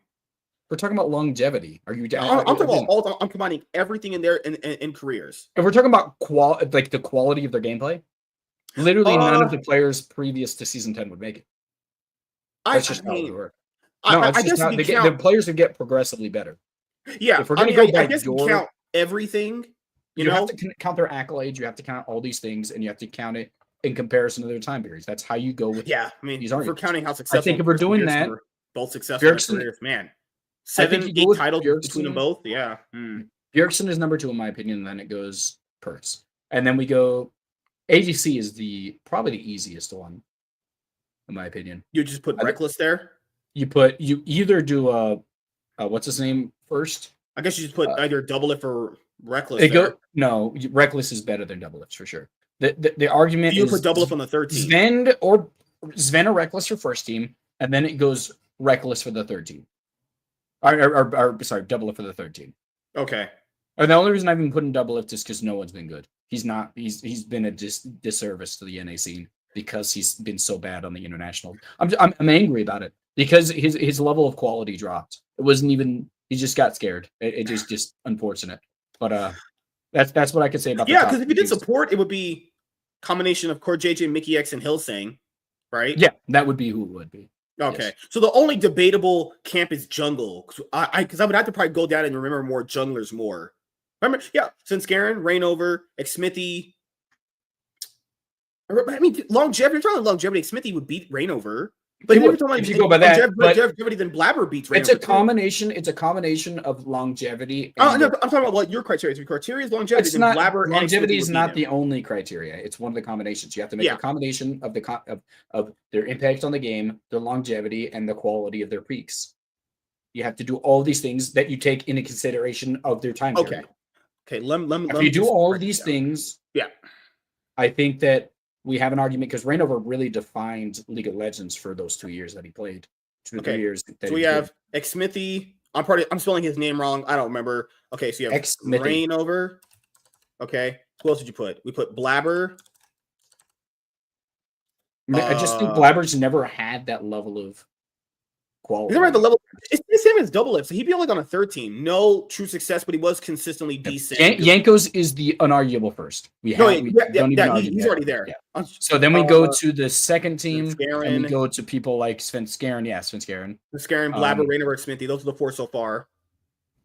I don't think I would. What? Trick? For a little bit, there was pretty damn good. That is true. He had some really high peaks, honestly. Trick. The big thing about it is when you go to season 4 below, you really drop off in the quality of the players. Do we start taking that in consideration, or do we not? Because if we do that, we can start doing Diamond Procs and all these players that would be from Moscow 5. All these people that were on that team. Yeah. We have to. Alex is there any other European jungler that we're forgetting? No, but I mean, beside Yankos. No, I think he's just been there. Yeah. We are missing European. Well, these guys are European or they're Dardoch. He doesn't have the longevity thing you talked about. I Will Dominate does. I'd rather put I Will Dominate over there than Dardoch. I Will Dominate. Dardoch's peak was amazing, honestly. He was very mechanically talented. It's so sad he was just a fucking crazy man. Yeah, those are the 4 here. I'm just putting them down here so I can come back in the private chat, just copy and paste them so I can start putting them together. Okay, so those are the junglers so far. If we remember more of them, I'll just add them in. Do we have Umpty in there? No. Good God, kill me now.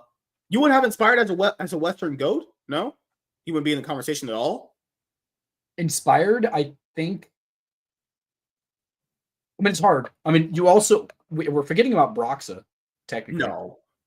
Broxton was up there for when you said he wasn't good, I was like, I don't know if you're. No, you were right. He wasn't that. He was. I knew he wasn't good. I just like. No, you were right. We're talking about sustained success. Yeah. He only had it levels.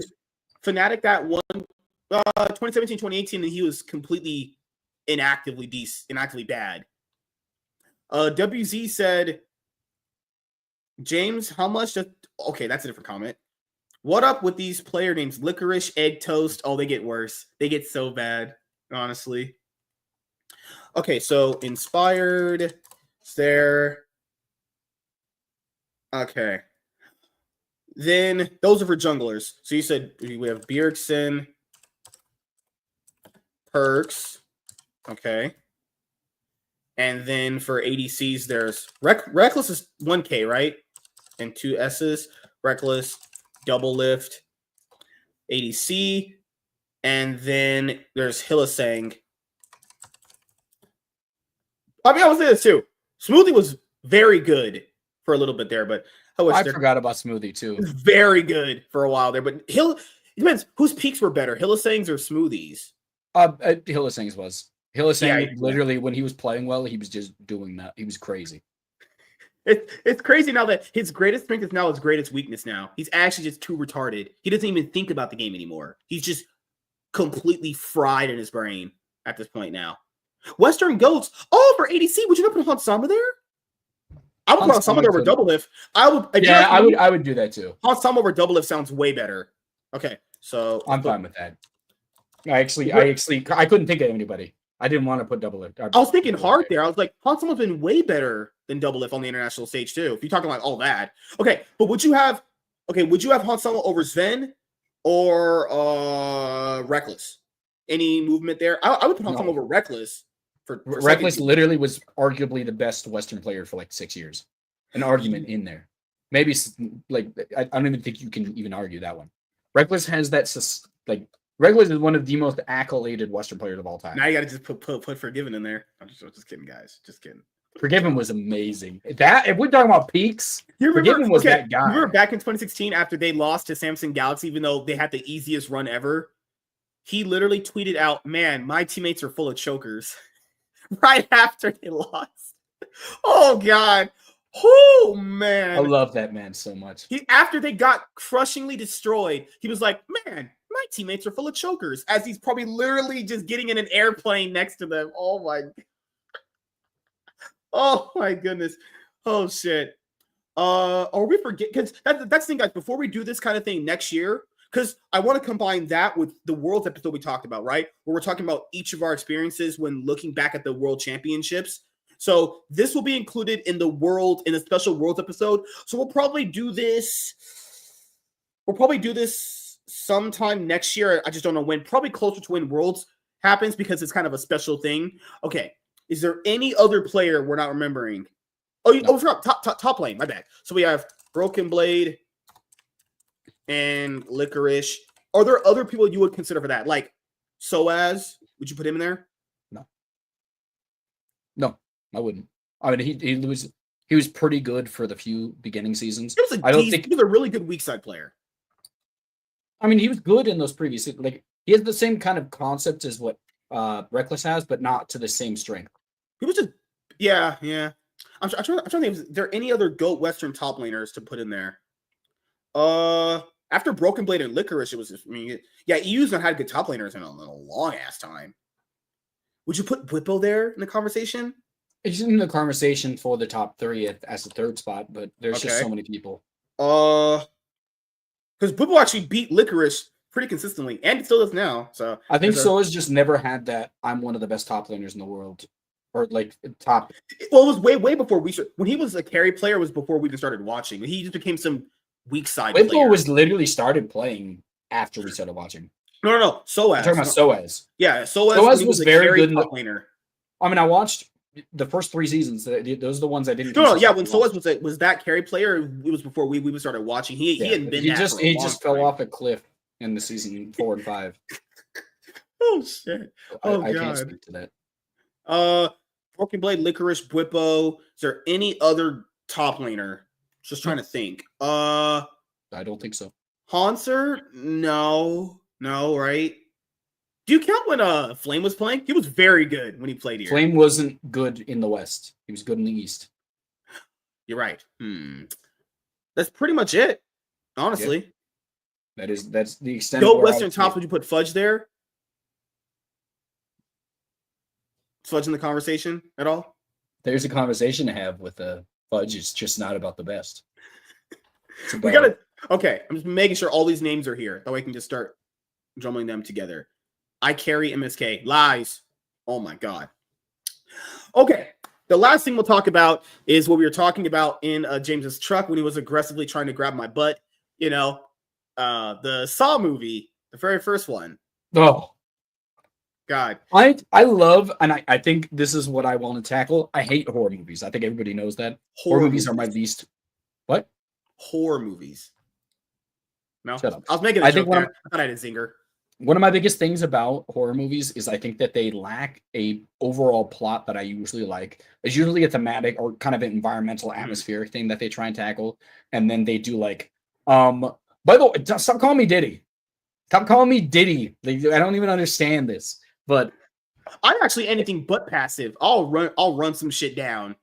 I hate passive. If we're in a game and no one does anything, I'm raging. I'm like, I'm not trying to play Farm Simulator right here. We need to do something. Yeah. Overall, I think one of the big things I want to say about Saw is that I think what it really does tackle is it really gives this whole what is the human reaction a lot of these things. So it's not just I'm running away because this guy's gonna stab me if I don't leave. That's not something it really does. I think when there is a party like a JPD party because they don't exist. There's none. I mean, what is going on in the chat? Stop it! Stop that now.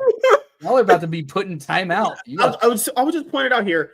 The way that horror evolved, because I have done this, I've looked back at silent horror movies. They weren't even like what people are accustomed to with horror movies. Because I feel like what era you're born in dictates what your horror movie experience is. Like, just go back in the silent era when you have like, I guess you guys said Nosferatu, Wolfman, all those classics. They weren't like the movies that we grew up with. They were completely different as how like it was a stylization of the story, what the killer was like, how ambiguous the killer was, and it would kill people, but you wouldn't see him. I feel like when it came to like the 70s, 80s, and 90s, it did the whole slasher genre with the whole final girl trope, and then it went more into like cringy jump scares with like Paranormal Activity, The Conjuring. That's exactly the Exorcist started it. I gotta give credit there. They did that. What else is it? And now it's just a combination of jump scares, final girl, slashers, and fucking hell. Because people don't like the whole torture thing anymore. But then they like the clown movies, not it. The new guy, the guy that's in the other ones. Fucking hell. Oh my goodness. The new black clown movies. Oh, you're talking about Candyman? No, it's not a clown, but it's fucking hell. What's the clown butcher movies? It's the one where they're extremely gory. I don't watch gory, so I don't know.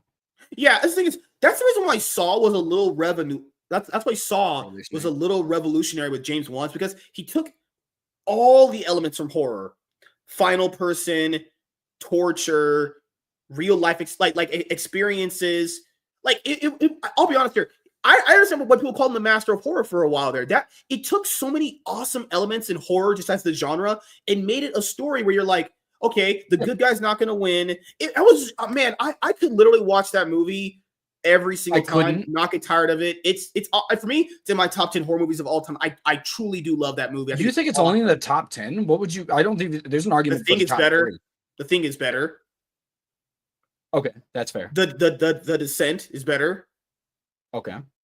I think the first Scream movie is better. No, that's trash. That's a trash take. What are you talking about? First Scream movies about Scream, Halloween, all those are actual garbage. I actually don't like any of them. You have no taste.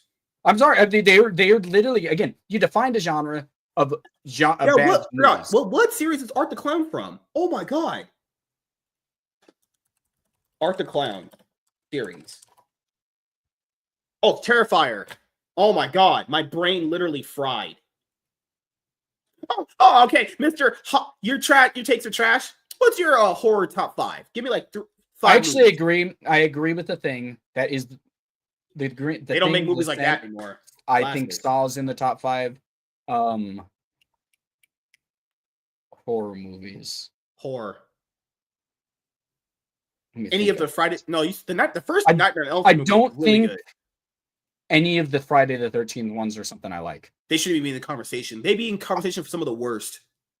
Yeah. Maybe all of I them. actually Should just be people worse. really like that, but I just don't feel those ones. Okay, it's a combination of so bad they're good, but some of them don't even have that. Some of them are just Paranormal so bad Activity, they're bad. genuinely, I Overrated want to point out. trash. No, I want to point out when it came out, it was so. I don't like it personally. When it came out, people are terrified of it. It actually really defined a whole genre. Everybody tried to copy it after that. I know Exorcist kind of tried to do what it did, but Paranormal Activity was that. That's pretty revolutionary. Yeah, it would literally. For me, Texas Chainsaw Massacre would be in there for me. Obviously, I don't like old horror movies. I never usually like them. Well, you have The Ring in yours, right? And the top 5? No, top 10. Let's say top 10 in general. Top 10 probably. So I mean, The Grudge was. Have you ever seen American Psycho? Heard people have that one in their top 10 a lot. Is American Psycho considered a? It was with Christian Bale. It's a horror slasher. Yeah. I don't think I would consider it a horror. A lot of people consider have it a horror Shining in the top 5. A lot of people have The Shining in there. No, no, I don't feel like I consider American Psycho a horror movie. Sorry, it doesn't feel like one to me because you're following the antics of the villain. That's the point of a horror movie. No. You experience the movie in a horror movie from the experience of the victim, in my opinion. When you experience it from the villain's perspective, I feel like it becomes less scary.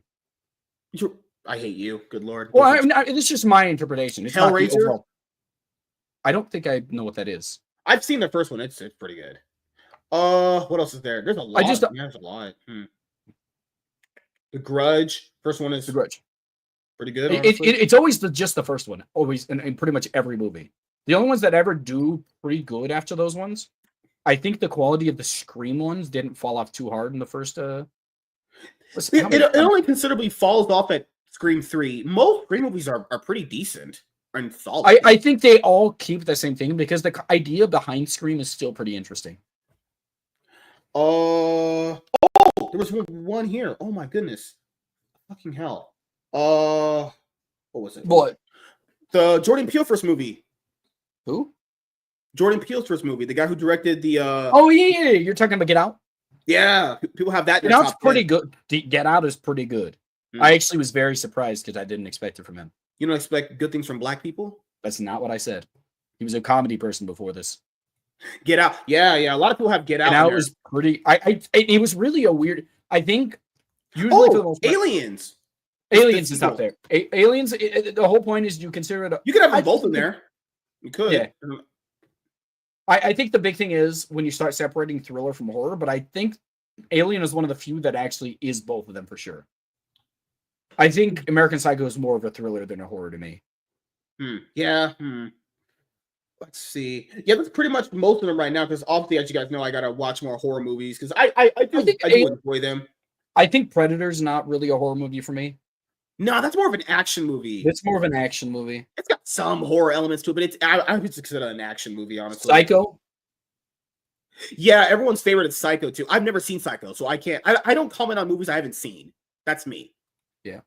Alien, I forgot about that one. That's definitely in the top 5 too. I think I have. No, you said Aliens. Yeah, Aliens is more of a horror movie, but the first one is more sci-fi to me. I don't agree with that. I think it definitely has horror elements to it. I think it's not like a Predator where it's like mostly following stupid Rambo and stuff like that. You got Cabin in the Woods. Oh, that was great. Red Snow, one of the worst horror movies of all time. The problem is if I go by enjoyment, my taste. Yeah, it tastes very bad. Well, no, because my enjoyment is like I watch these absolutely god awful horror movies, and I'm like, this is one of the greatest things I've ever watched in my life. Horror movie has this little weird kind of feeling that, like, when it's really bad, a lot of them are so fun to watch because they're so like you're supposed to be scared, and you're like, even some of the worst ones are so bad they're good. But if we're like reviewing them, you still have to be fair with them and call them out on their flaws. Because I think that's been the problem with horror movies is the reason why the best ones are praised is because the human characters are actually good and utilized in a way that makes the plot better. Most horror movies, if you're talking about at least the ones from the 80s and 90s up, the characters are just so unbelievably bad that is that the point of it? It's supposed to be like, this is the real life way that humans are. So it's kind of supposed to be that way, you know? I don't know. Because if the point is to show how real people are, then I guess they do, because real people generally are stupid. So let's think about this. A lot of people watch horror Oh, movies. what am I saying? Hills Have Eyes. Hills Have Eyes. The remake from Alexandra Asia is just so good. I mean, I think when it comes down to it, I think horror games are almost always done better. Horror games are like, I think horror is a genre that's really poorly tackled, but horror games really does have that ability to kind of, it always has to focus on story. Where so is I think horror movies can focus on the environment. The lighthouse. By the way, like you get into horror movies, like 40% of them are like, you know what? I was actually cheating on you the whole time. And you're like, I can't believe this. And then the girl dies. And then it's like, I'm following. And then the guy's like, you know, I was really you just said the plot of Open Water 3. That's the plot of Open Water 3. I can name all of them. And then the main character, the guy is like, by the way, I was actually in love with you, the main character, the whole time. And then he sacrifices himself for the girl. I could probably name 20 movies that do that. They're all like that. And it's a very common thing because it's a generic plot, because you don't need to focus on the plot for a horror movie. But when you do focus on the plot for a horror movie, that combination of an atmosphere along with a very intelligent story, because there's stakes on the line, is almost some of the best movies of all time. I just think it's so hard to do. It's not hard to do. It's just they don't need to do it because American Me, Blood In, Blood Out, and Colors are great horror movies in my opinion. I haven't watched any of those. I haven't watched any of those. Do you consider The Lighthouse a horror movie? I mean, yeah, that probably count as one. Yeah, given the setting and what. Yeah, but I wouldn't have it in my head. Sometimes you consider The Walking Dead a horror show. Yeah, you do. Yeah, I consider it thriller more than anything. The first It movie from 2017, obviously that was really good. Definitely a horror movie. That was definitely good. Good Lord. Oh my God, Don't Breathe. Don't Breathe is in my top 10. That movie's insane. No, it goes in the bottom 10 because of the second movie. The sequel does. The second movie, literally, the fact that it exists is a literal. I'm so that movie right there. I forgot when it was released, but that movie started the thing of like, we gotta humanize the villain. Oh, I fucking hate that. What about like a horror movie? You gotta humanize the villain. He had a child in the second movie, and he's like, "You're my adopted daughter. I'm your real dad." And she's like, "Dad, no, don't let them." Okay, man. All right. Yeah, now that you've had a child, you're very normal. Why couldn't you have adopted in the first movie? Why couldn't you have done that? That's why horror sequels are still like, it's actually, you know what we should do eventually? The top 10 best horror movie sequels, because it's very bad horror movie sequels. Well, then I would start actually having to go to Friday the 13th, because the movies themselves didn't fall off. They were just all bad. They never were good to begin with, though. That's what I'm saying. But Friday the 13th, all of them, the sequels, all just as bad as the first one were. So as the other ones had a steep decline. Like, it genuinely, I don't know. Oh, Paranormal 2. I would have Sinister in there. First Sinister movie is great. I think I've watched it a few times. I'll have to rewatch it, but I remember I had fond memories of it. I watched the Paranormal 2. I think it was 2 at the movie theater. I never got into that series, though. It always didn't you go to that one? Paranormal Activity, right? You said? I think it was 2. I just couldn't get into those movies, man. It just looks so boring. They were interesting. I actually think they were pretty well done for their time period, because people were like really obsessed with demons back then. Strangers at Night. Great movie. Great movie. Don't know that one. The Strangers, Prey. No, not the sequel. The first one. Just, I get hard every single time. I love it. Oh my God. Why are you not fun? Oh my God. The first Quiet Place movie. That one was pretty. Yeah. The first one was really good. Yeah. Good gourd. A lot of people have The Omen here. Did you watch the new Nosferatu? Because I haven't. Is it out? Yeah, it's out. It's out. I'm really considering it. That's like one of the few ones, because I'm going to ask me out on a date or something. I literally do not want to ever go to the movie theater with you. I'm ashamed of you. I want you to know that. I mean that. Michael loves Saw. If he's here watching, the man just is a huge Saw fan. Saw is one of the better movies made. I mean, honestly, I don't blame him. Good Lord, man. Heard people said the newest one was a comeback to form. That's good to hear. It's good to hear. I'll have to watch it for myself to believe it. What about Jacob's Ladder? What the hell is that? I don't know. I was going to ask you. It's one of the highest rated horror movies of all time. You should watch Better Watch Out. And I'll consider it. How is American Psycho a horror movie? It doesn't feel like one to me. I mean, the guy's literally butchering people. Yeah, but it's like you're from his perspective. I think if I'm not scared when it's the main character killing people. And at the end of it, it's like, oh, by the way, he didn't kill anybody. I was like, okay. Okay. I think that's pretty much it for the horror conversation. What else did we talk about? Oh, we were talking about I really think a good idea for you, because you like horror so much, you really should tackle some horror games on stream. I do. For a video. You do? I want to, yeah. Definitely I'll send you a whole group of them. They're all story-based ones. I want to even tackle the bad ones too. Oh, I could send you a billion of those. That's what I play. Bad horror games. Oh, it's like 90% of my library. Why did we never talk about this? If you guys want to see more of this white man here, he has his own Twitch channel that you guys can go follow and watch. Now, to be fair, is he clout chasing when he does these things? He is. I am. I'm clout chasing. The problem is the only I pretty much, the people that watch your kind of stuff are not going to watch what I do, because I play video games and you do this, whatever you do. Are you going to watch Wolfman? I think you asked me about that. I did, but I'll be honest. The trailers looked pretty good. I'm not gonna lie, they looked pretty good. But that's the thing, is I've seen so many horror movies where the trailers look fantastic and the movie turns out like straight shit. If you want me to watch it, I will. I'll give it a chance. I will do that, but Heart Eyes. No, there's not many coming out this year, honestly. I want to play horror games with Chaz. Chaz would like horror games. No, Chaz gets scared too easily. That's the best part about horror games, is being scared. I'll keep you safe. I'll be your strong white man to keep you safe, Chaz. Don't worry. You gotta have that white man that's so stupid that he walks in and dies for you. I do that. See, that's the thing is, you gotta appreciate the horror genre's tropes, like Final Girl, the stupid people that don't like beat up the main villain, because they're just too busy running away. I absolutely horror tropes are absolutely the best. Gosh, man, they're so good. They're so good. Yeah, my mom was coming over to tell me the Rams clinched. No. Have you noticed that in horror movies, like the main bad is chasing someone, they'll trip, and instead of them grabbing the weapon and beating him with it, they just keep running.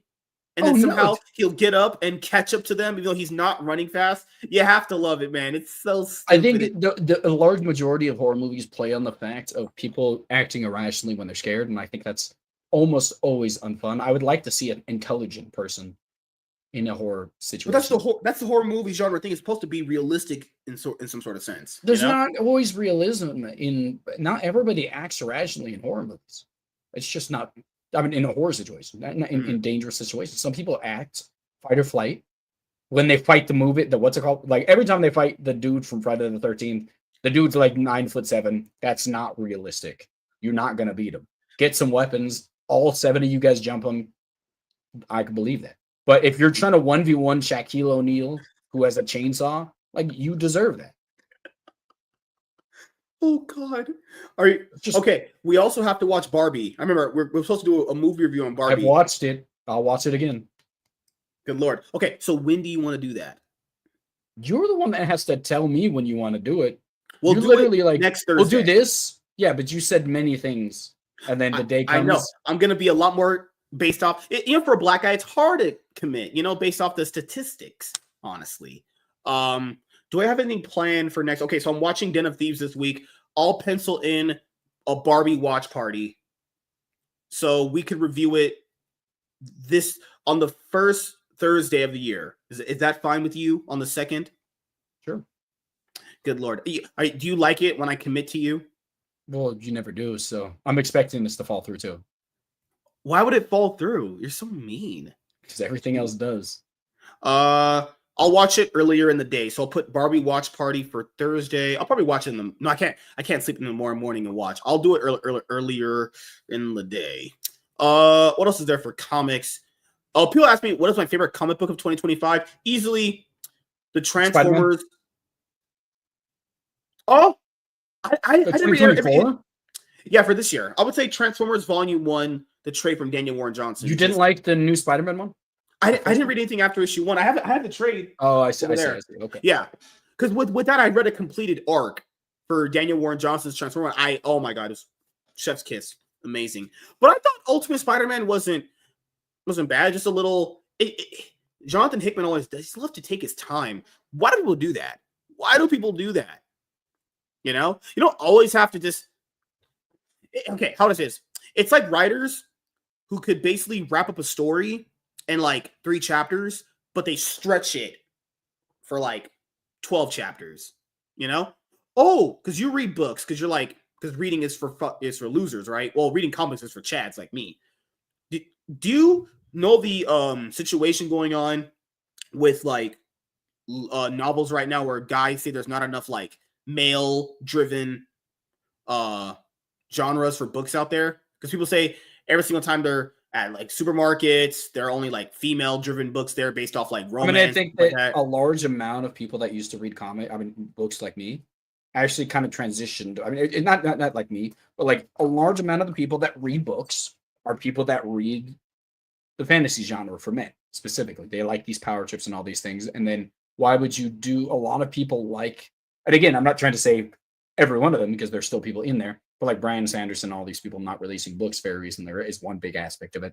But a lot of people, like that one guy you had on the show, that one young kid wrote something. It's kind of the lit RPG things are the stylistic way people write books now, and they're kind of condensed into a smaller form, in my opinion. And I think at that point in time, why not just read comics, because they give you a better visual to it.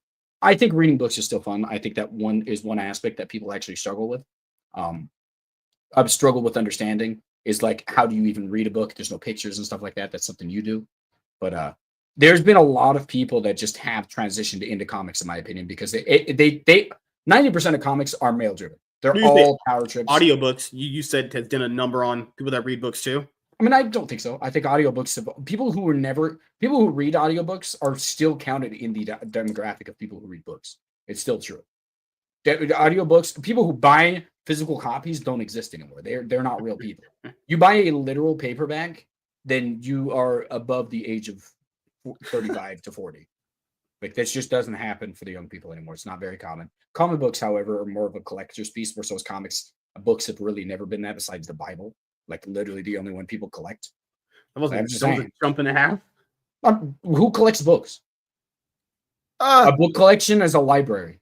People don't have libraries because they're too big. Comic books you can stack on a shelf.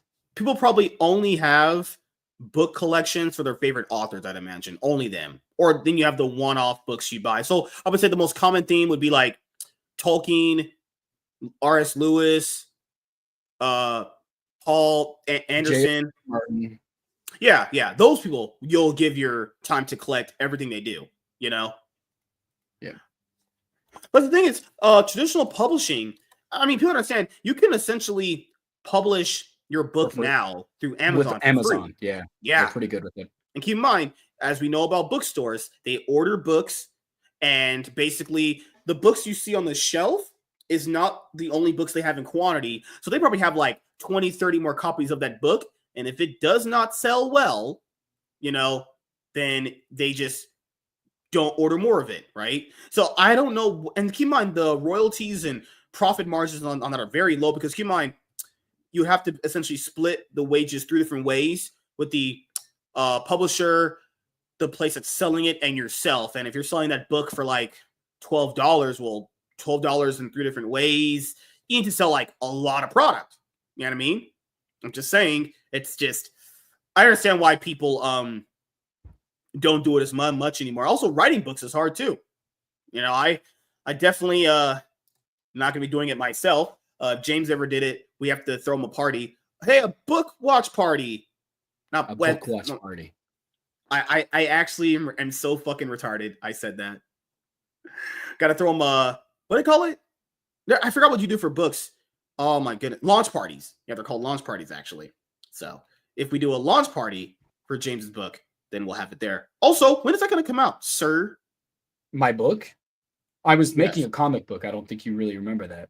Yeah, but You said you're going to transition it into I am a going to novel. transition. So the big thing about it is writing it from comic book form, where it initially was, and transitioning it into a story on a book means that now I have to describe the scenes. That's a whole transition that I had to make. So that's going to be a big thing. Just hire an editor and pay me all his money. You don't know how to read.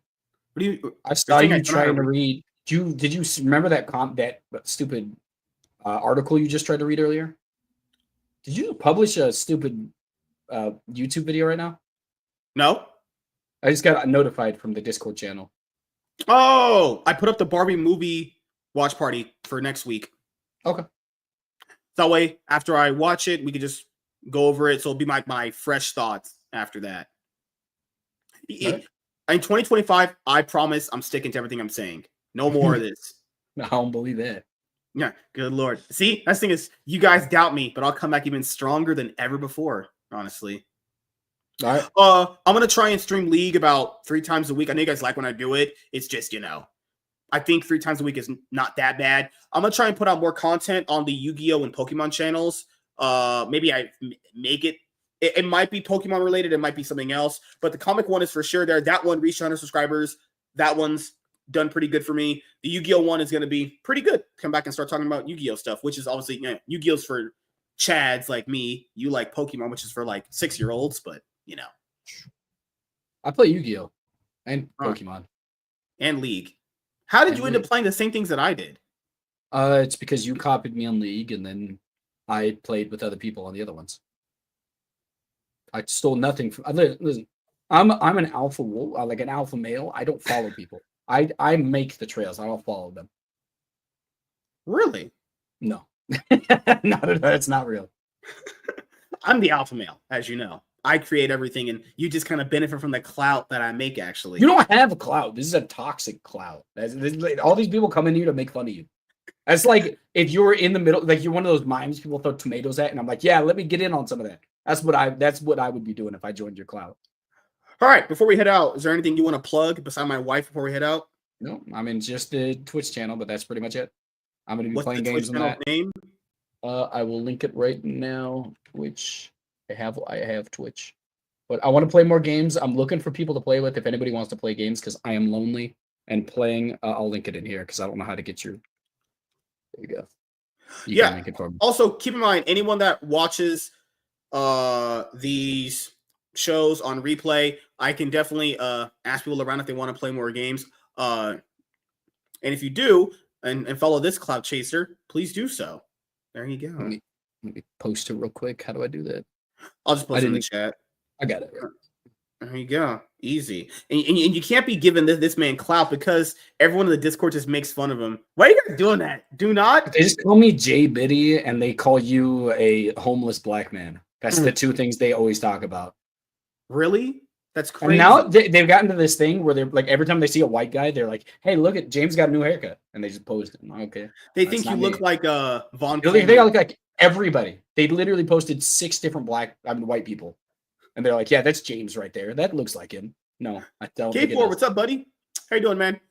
Hopefully you guys will enjoy the show on the replay. So for myself, this will most likely be the final episode of this show for this year. Obviously, it's not stopping.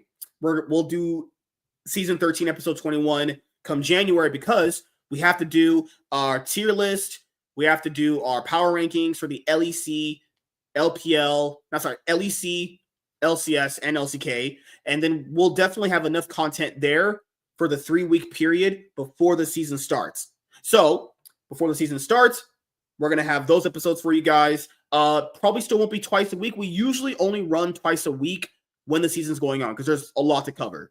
Like in weeks where like you have this down period and the period before the season, episodes once a week is fine. We can just cover everything then. So like 1 week LCS, next LPL, then the next LCK. James Cloud chasing, I see. Yeah, I taught him good. That's all I do here at this point. I come on here so I can get called old white man by you guys, and then I come back on the next month. Consistent content in a shorter time frame. I am sticking to my commitments. Me and Nate are going to start reviewing movies a lot more. I told him we could do it. You just got to tell me which one so I can watch it a little bit in advance. That way I could have an idea of it. Because people factor in, my mind when it comes to movies, the only thing I can think about is that movie and talking about it. Because I want to make sure I'm giving out like a thorough review, like my thoughts and opinions on things when I watch them, like, you know, really captivating my experience. Because obviously I am a genius and I like to obviously explain that level of genius to you guys, you know? And what else is there? Yeah, just going to be working on getting out more content. Kind of what I want to do. Maybe have more sex with women, obviously in real life. Probably bring some more girls over back home. Maybe go to Lennon's house and have her blow me for like a good 10 minutes, and then I leave after leaving my liquids on the floor. No? Okay. We need more JB. What is wrong with you guys? What is wrong? I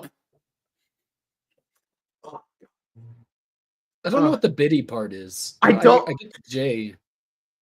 It's Oh. not J Diddy, it's J Biddy, and I don't understand why the B came in. Squid Game Season 2 has a troon.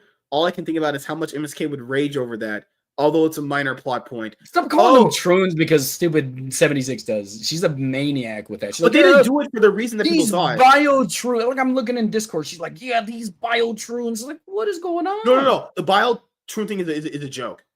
I'm aware. She makes it once a day. Yeah, like, she's a woman. They're not funny, you know?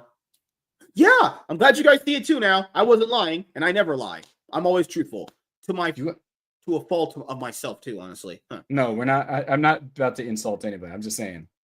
Oh, I read about that. So it's not what people think, because you know when you hear those headlines, they're like, "Oh my God, they're pushing the true thing again." So where they're filming that, there's basically no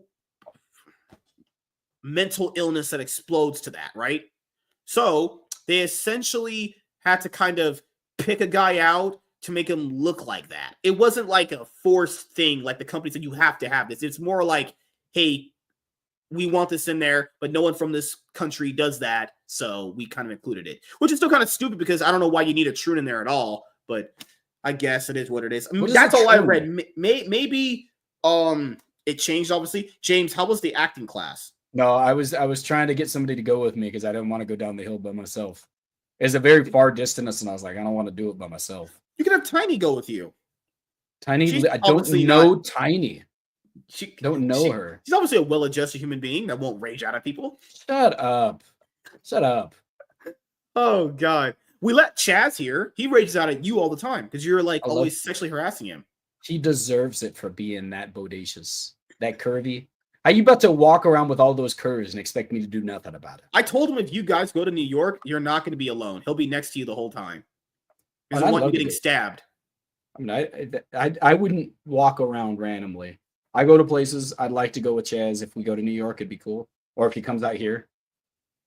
Just, I know, I'm aware of where not to walk. I've not walked in my town a few places because of that. Just got to go to the back alleys with the black people. All right. So, thank you guys for checking out the show this year. We'll definitely have a lot more episodes of the show. Next year, we'll definitely be hitting 300 episodes. I don't know what we're going to do for our 300 episode special. Good Lord, I really don't know. Wait a minute. We could do the Worlds thing, the Worlds episode and the top Western Ghosts. That'll be our 300 episode special. That would be a pretty good one. Just keep in mind here, this is only going to apply if you're watching this right now. I'm going to play League. Are you going to join? Yeah, I'll play some. I'm starving, so I'm going to make some food, but I'll be on there. So Chaz MSK hates me. Yeah, I hate your fucking guts. He tried to steal my ex. He was creeping in there, just trying to get in her underwear. And I'm like, no, you can just get in mine and blow me out. I haven't seen Chaz in a while, honestly. Did you? Where he's been. No one even knows what she recently did. Oh my God. So I went to her house I forgot. Oh, it was in the area. So I just went over to say hi because I had to go to Walmart, right? So then they take forever to get ready. We go there. She's like, oh, I have a ride for us back home. I'm like, oh, okay. When women are useful for something. Then this Mexican guy comes and he's like, what? Speaking Rapido language, where do you guys want to go? We settle on Raising Cane's. Then come to find out, this taco is married. So Lennon called a married man to give us a ride and to eat dinner with him while I had to entertain Carla. Then I just used internet off her hotspot because Raising Cane's doesn't have free Wi-Fi. I was like, what are we doing here? Why couldn't they just drop me off? Why did I have to be on some weird date with a married man? She says, oh, they're just friends. Why is she calling a married guy? What a weirdo. Just trying to get me like murdered or something. You might have been, honestly. The wife's gonna be over and be like, I'm killing everybody who came in this car. And you'd be like, I was like, Lennon, you called a married guy and had him buy her free food. Well, us free food. I got my food for free. Technically, I actually benefited. And then Lennon was in there. She was like, what Christmas? They had a Christmas exchange at her job. And she was like, what do I get? They're picking out like bras. They're picking out like underwear. It's like her and the guy?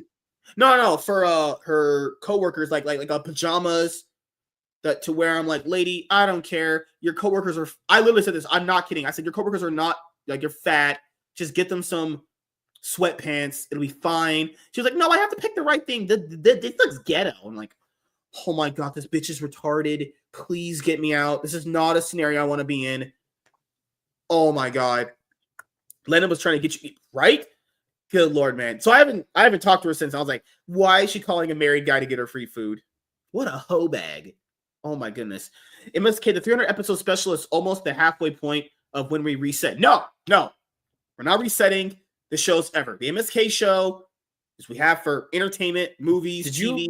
Did you reset a show or something? I've heard that like 3 times. So I did it with the Iron Man podcast because it wasn't all synced up.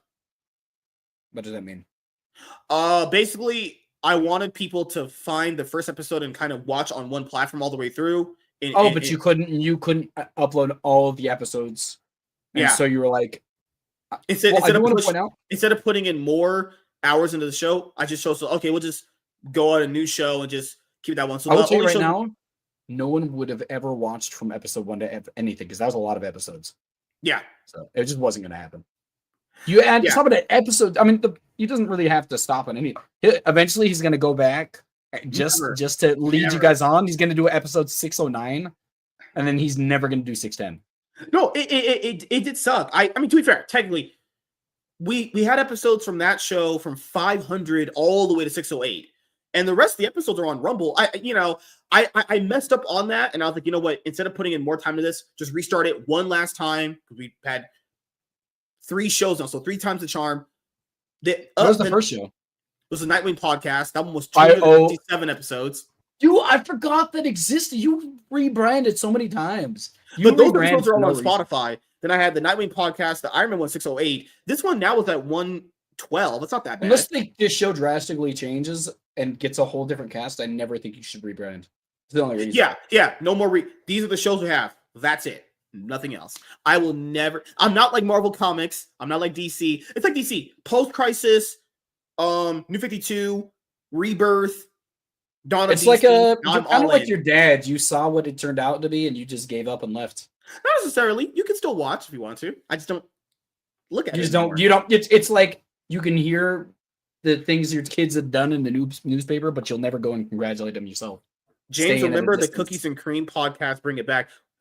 Okay, I wanted to do that kind of thing because I saw that Jody used to do it a long time ago with his friends. I was like, this kind of sounds kind of cool. Bringing some friends together, talking about some current events and topics in movies and television, and having a good time on the couch. I actually got the thing that I wanted. The problem here is when I got what I wanted, it didn't turn out to.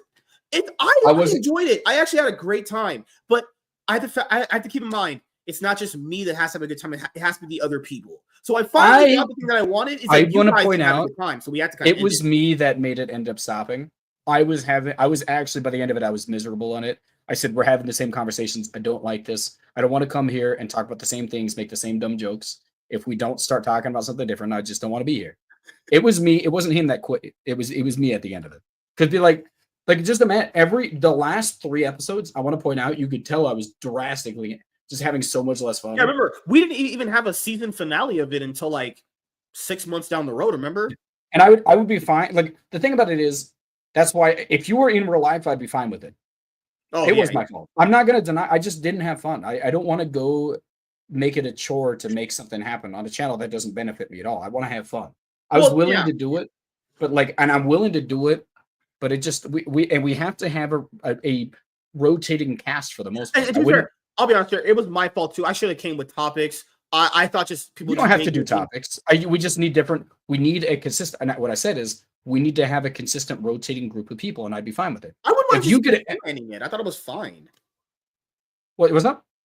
I'm fine with sometimes two of it, but I think the interesting part is bringing new people in, having diverse conversation. Because me and you, we pretty much have the same conversations about arguing every single day, and neither one of us ever agree with each other. So it's just kind of. I know you agree with me. You just don't do it publicly. You piece of garbage. Oh, okay. But I think it'd be really cool to have, if we could get more people, if you ever got big enough and people are like, yeah, I want to come on the MSK show, I'd be fine with doing it again because we'd have different people. But right now it's just me and you. I don't want to have a daily or weekly thing where it's just me and you. No, the reason I mean, if I had a lot more structure to it back then, that was the thing with the Iron Man podcast. I think I finally nailed it down. Topics, videos out of it, clips, and then that's why for the MSK show now I have everything perfectly down because I know how to run a show now for my experiences. You're good at running shows, but what I think is the topic points kind of, and I'm not trying to insult you, but I think the topic points really get off the rails and kind of go around the same conversation points that you usually have. I think it's a very consistent thing. And I think that's something I didn't want to going into this year. That's why I said we're going to talk about more movies and TV shows because that'll curve that. It will curve that. If we're talking about movies and TV shows or anime or whatever, if there's a slow news week, we can just talk about that. And we'll have that in our back pocket. So we're not. I think one big thing is what I wanted, and this is before I ended the thing. I put in the Discord a channel where you guys could recommend what we did on the cookies and cream thing, and no one put anything in it. And I'm not trying to say it's your obligations as the viewers to do anything, but suggestions would have helped out a lot because we could have came up with stuff like a cooking stream. I actually got something for that. He didn't want to do that one very much, I don't think. I got stuff for an eating stream. We never did. I don't mind the cooking one. Cooking one sounds fun. Yeah.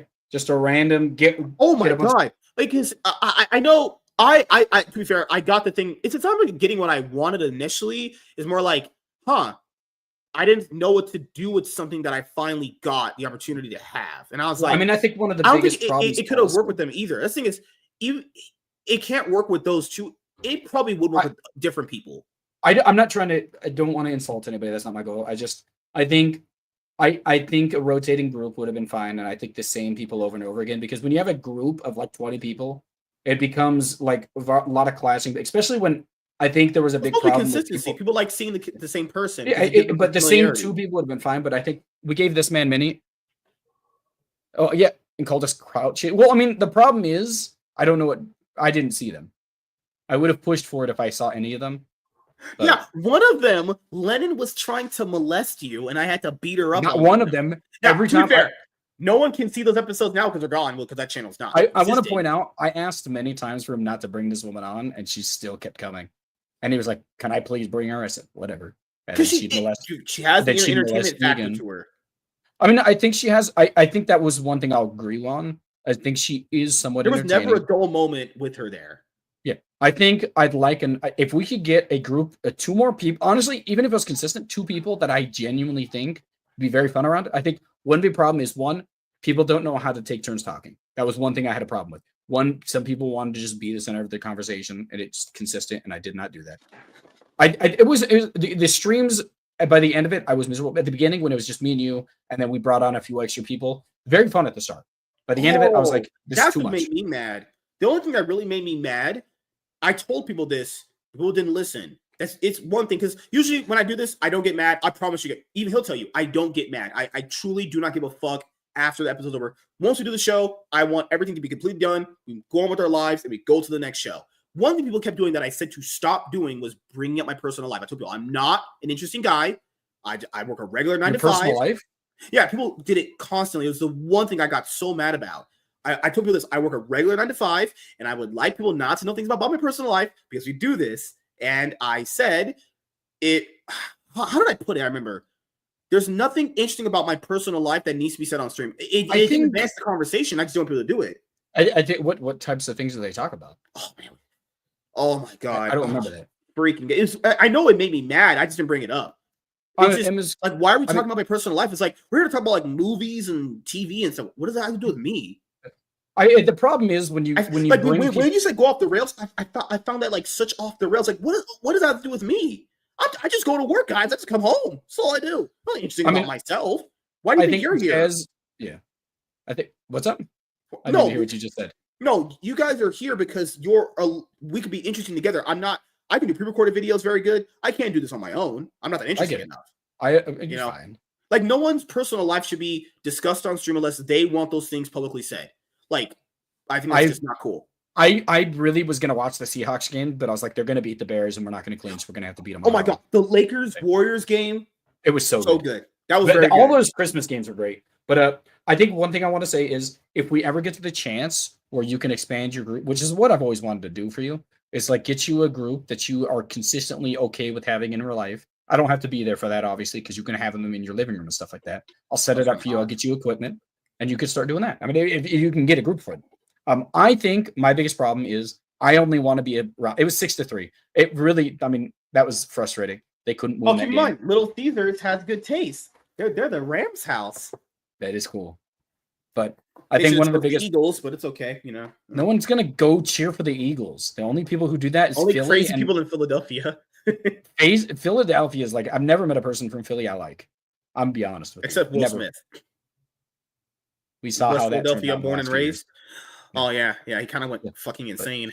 It would be cool. I mean, doing an IRL thing is not off the tables forever. It's just right now we don't have a group for it, and I'd like a group. That's the whole point of it.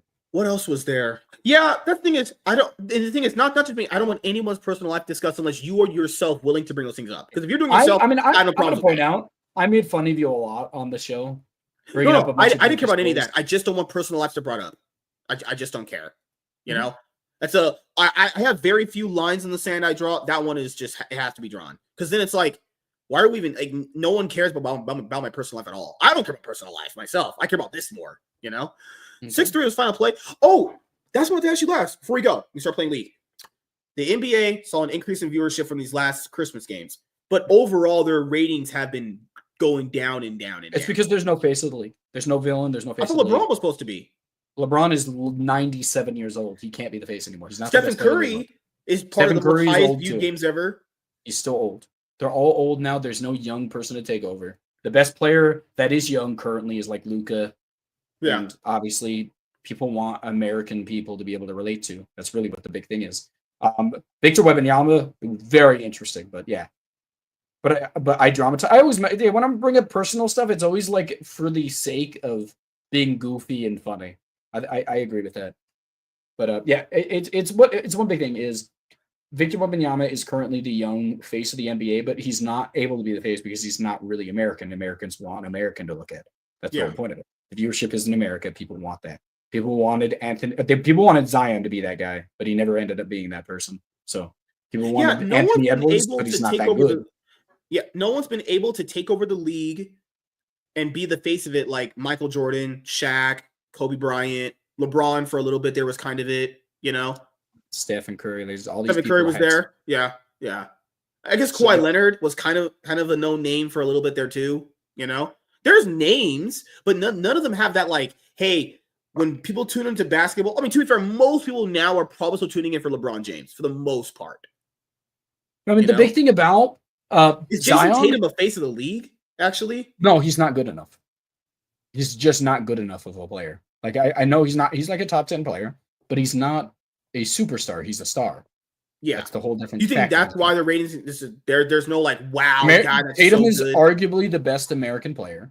I mean, not even arguably, he is the best American player. Blake Griffin was good for media, but his overall basketball play was, you know. What else was there? Yeah, because I know I've seen many videos. Sorry. I know I've seen some various informational pieces on why the ratings have kind of just dipped. I think it's because I was watching the 76ers games. I was watching the 76ers game. And I forgot the black guy's name, but they had a woman ref. Joel Embiid. Yeah, and he barely touched the dude, and she threw him out. He got put back in the game, and she did apologize, but no, he didn't. He got kicked out because he yelled in her face.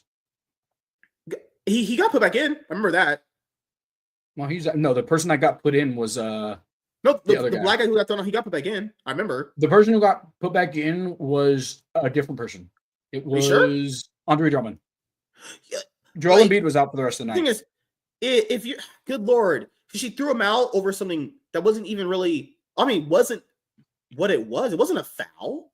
The guy, good lord, man, that's why people don't watch. Literally, I should have bookmarked it. One of the dumbest fucking calls I've ever seen. And to be fair, it's not just because she's a woman, even though I would say they're stupid. They kicked out Andre Drummond because Victor Wembanyama flopped, and then they reviewed it, saw he flopped, and brought him back. Because that's the thing is, the refs have been the ultimate reason why a lot of the people don't watch anymore. Not just the players. The refs are, between basketball and football, are trash. If Draymond Green was any like an actual superstar, he would be the highest. He would be that guy for the face. He would be the villain. This man literally did a WWE move on 2 of the players on the Lakers last game. They were standing right in front of him. He grabbed him by the arms and yanked him to the ground. I was like, that is interesting. That's fun. The thing is, you go back and look at Michael Jordan highlights and Kobe Bryant highlights from when his early career started. The game was so much more fun in WWE style, you know? The game is so, it's so much 3-pointer based now. It's 3-pointer based and free throws. That's it.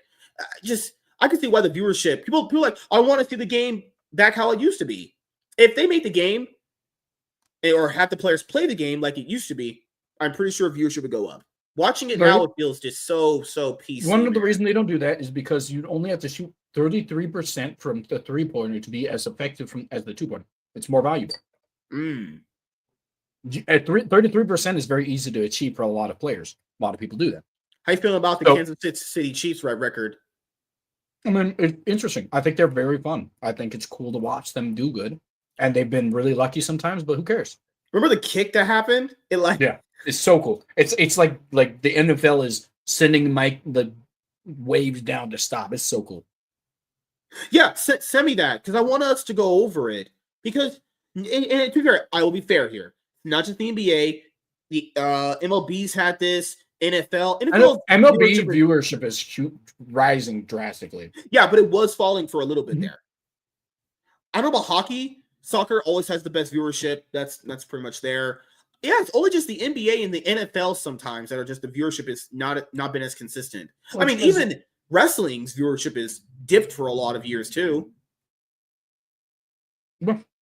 Wrestling. You're talking about the WWE? Yeah, their viewership year in year out has been not that good themselves. But again, I don't watch wrestling. I probably maybe should give wrestling a chance. I don't hate it. I've watched it a few times. I don't dislike it. I want to go to WrestleMania. I heard it was really fun to go in person. God, what should my wrestling name be? BBC McNuggets. 2024 was Yankees versus Dodgers. I think that's another reason why low viewers can be a consistent thing on some of these bigger sports broadcast networks is because a lot of people actually don't understand this. Not every team, despite the packed stadiums you guys see, not every team has a big fan base. So also the biggest fan bases in basketball: Lakers, Celtics, Warriors. Honestly, I think the Bulls are top 10. Bulls and Spurs. Think the Spurs are up there. You think Spurs? I don't think they're in the top 10, but yeah. Oh, okay. Would you consider OKC a big one there? No.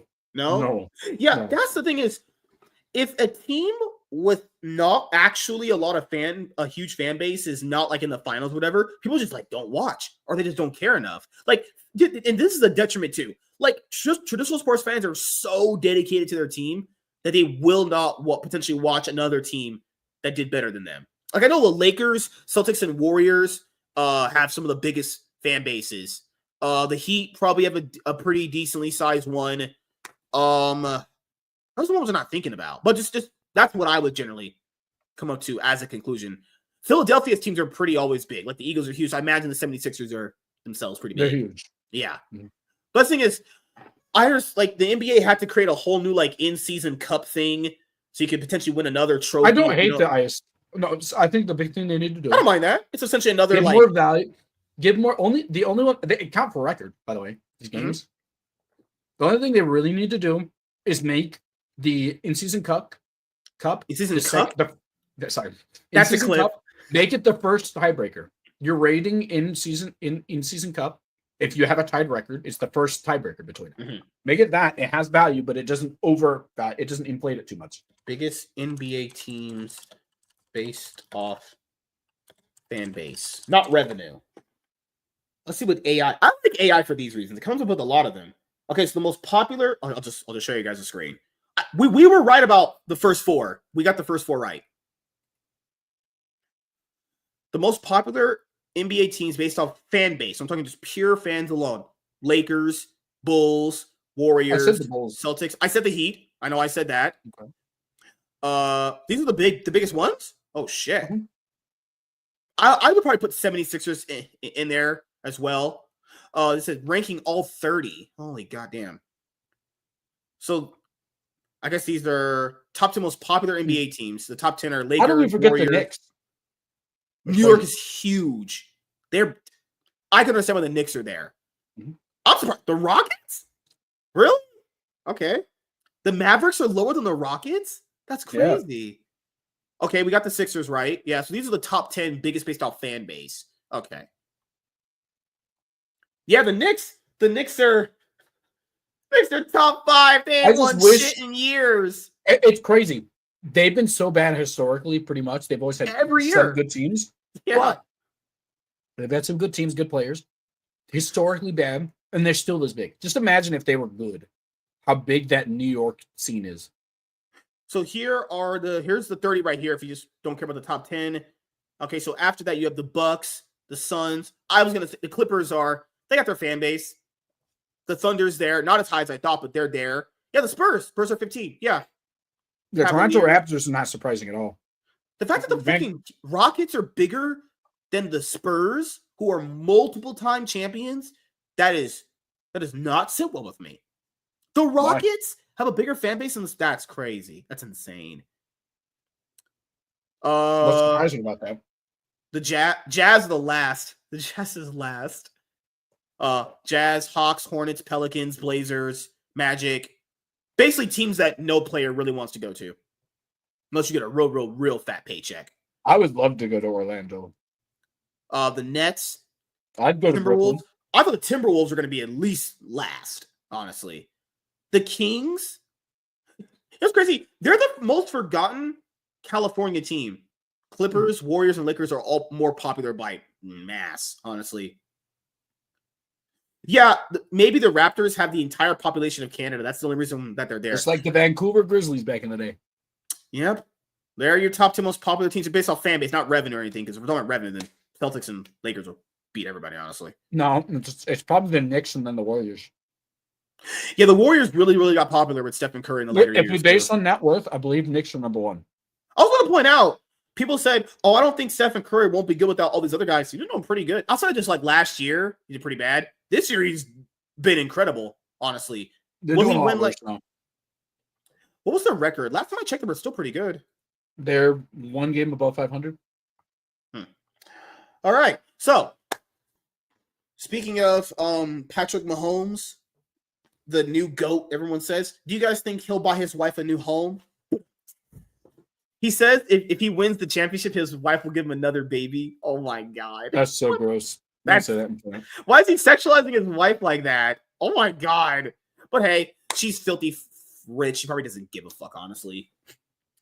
But yeah, guys, that's pretty much it. I like to have some of these NBA talks sometimes because they're very, very fun. I do still watch the games despite them not retaining viewership very much at all. The Lakers will literally beat one of the best teams and then lose to the Pistons. Don't make no sense. And then for the last year and a half, they've struggled to beat Denver. They're 1-13 against Denver. LeBron just Denver's one of the best teams. LeBron literally mentally gives up in front of them. It's actually just insanely hilarious. Mahomes is Kermit the Frog. In my house, when you put Kermit puppies in a new, you need to go to jail for that one. Michael, you need to just go to bed. Bad, Michael. Bad. Pistons are okay. Kate Cunningham is coming online. The Suns are pretty decent this year, too. I'll say that. All right. Thank you guys for checking out this episode of the Cloud9 podcast, the last episode for 2024. We'll see you guys in 2025 when we go over the LCS, LEC, and LCK. We'll be doing our tier lists and power rankings before the season kicks off. So you get some awesome content there. And for the 300 episode special, we're going to do our 3-team all-pro Western GOAT teams. And then we'll do a Worlds recap where we're talking about all the Worlds experiences we've watched throughout the years. Well, Chaz can only be there for like the last 3. It's so crazy. He started in 2022. He's already watched 3 World Championships. And then Chaz is like, man, Faker's the go. I'm like, man, stop. He's right. He's right. It's just the anime hero. He literally is the hero of League. Do you see his interview that he did about the BLG finals? People think he's humble. Oh my God, that guy just shit talked them to death. He does that all the time. I used to watch his streams for a little bit. This man trusts like everybody. Yeah, like if somebody BM'd him with like an emote or something in game, he would immediately tower dive them. I mean, instantly, every single time. That was the biggest myth in the League of Legends community, that Korean players were more humble. That is just a lie. They are not. You can't understand them. So you just, oh my goodness.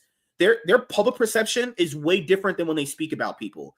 The biggest myth in League was that this community was not toxic and everyone is just so loving. No, guys. Obviously, if you're Faker, why in the world would you think humbly about some fucking loser in your league? You'd obviously think he's some a bottom-feeding loser. Obviously, he clearly respects Chovy. He speaks highly about Chovy all the time. You know? I don't think he respects you. Faker doesn't drink. He doesn't watch TV or movies. He just plays League. That's it. He's a maniac. He only played League for the last 13 years. Insane. He doesn't. Oh my God, 369. Ben said his favorite alcohol was Bud Light. Like, you're such a child. Oh my goodness. Only like frat party. Who are you to say, Mr. I don't drink because I might get addicted and I don't want to go down that path? I'm not trying to be an alcoholic, Mr. Alcoholic. I can't hold my liquor and I say the N-word to my black friend. What in the world did you just say? That is not true. I'm going to point this out. That's not real. That's not real. He said he was going to neck me the next day. It did not. This did not happen. They're trying to get me in trouble. Just want to say, I hope you guys had a happy Thanksgiving, and Merry Christmas, and Happy New Year's. And we'll see you guys in 2025. See you guys later. Deuces.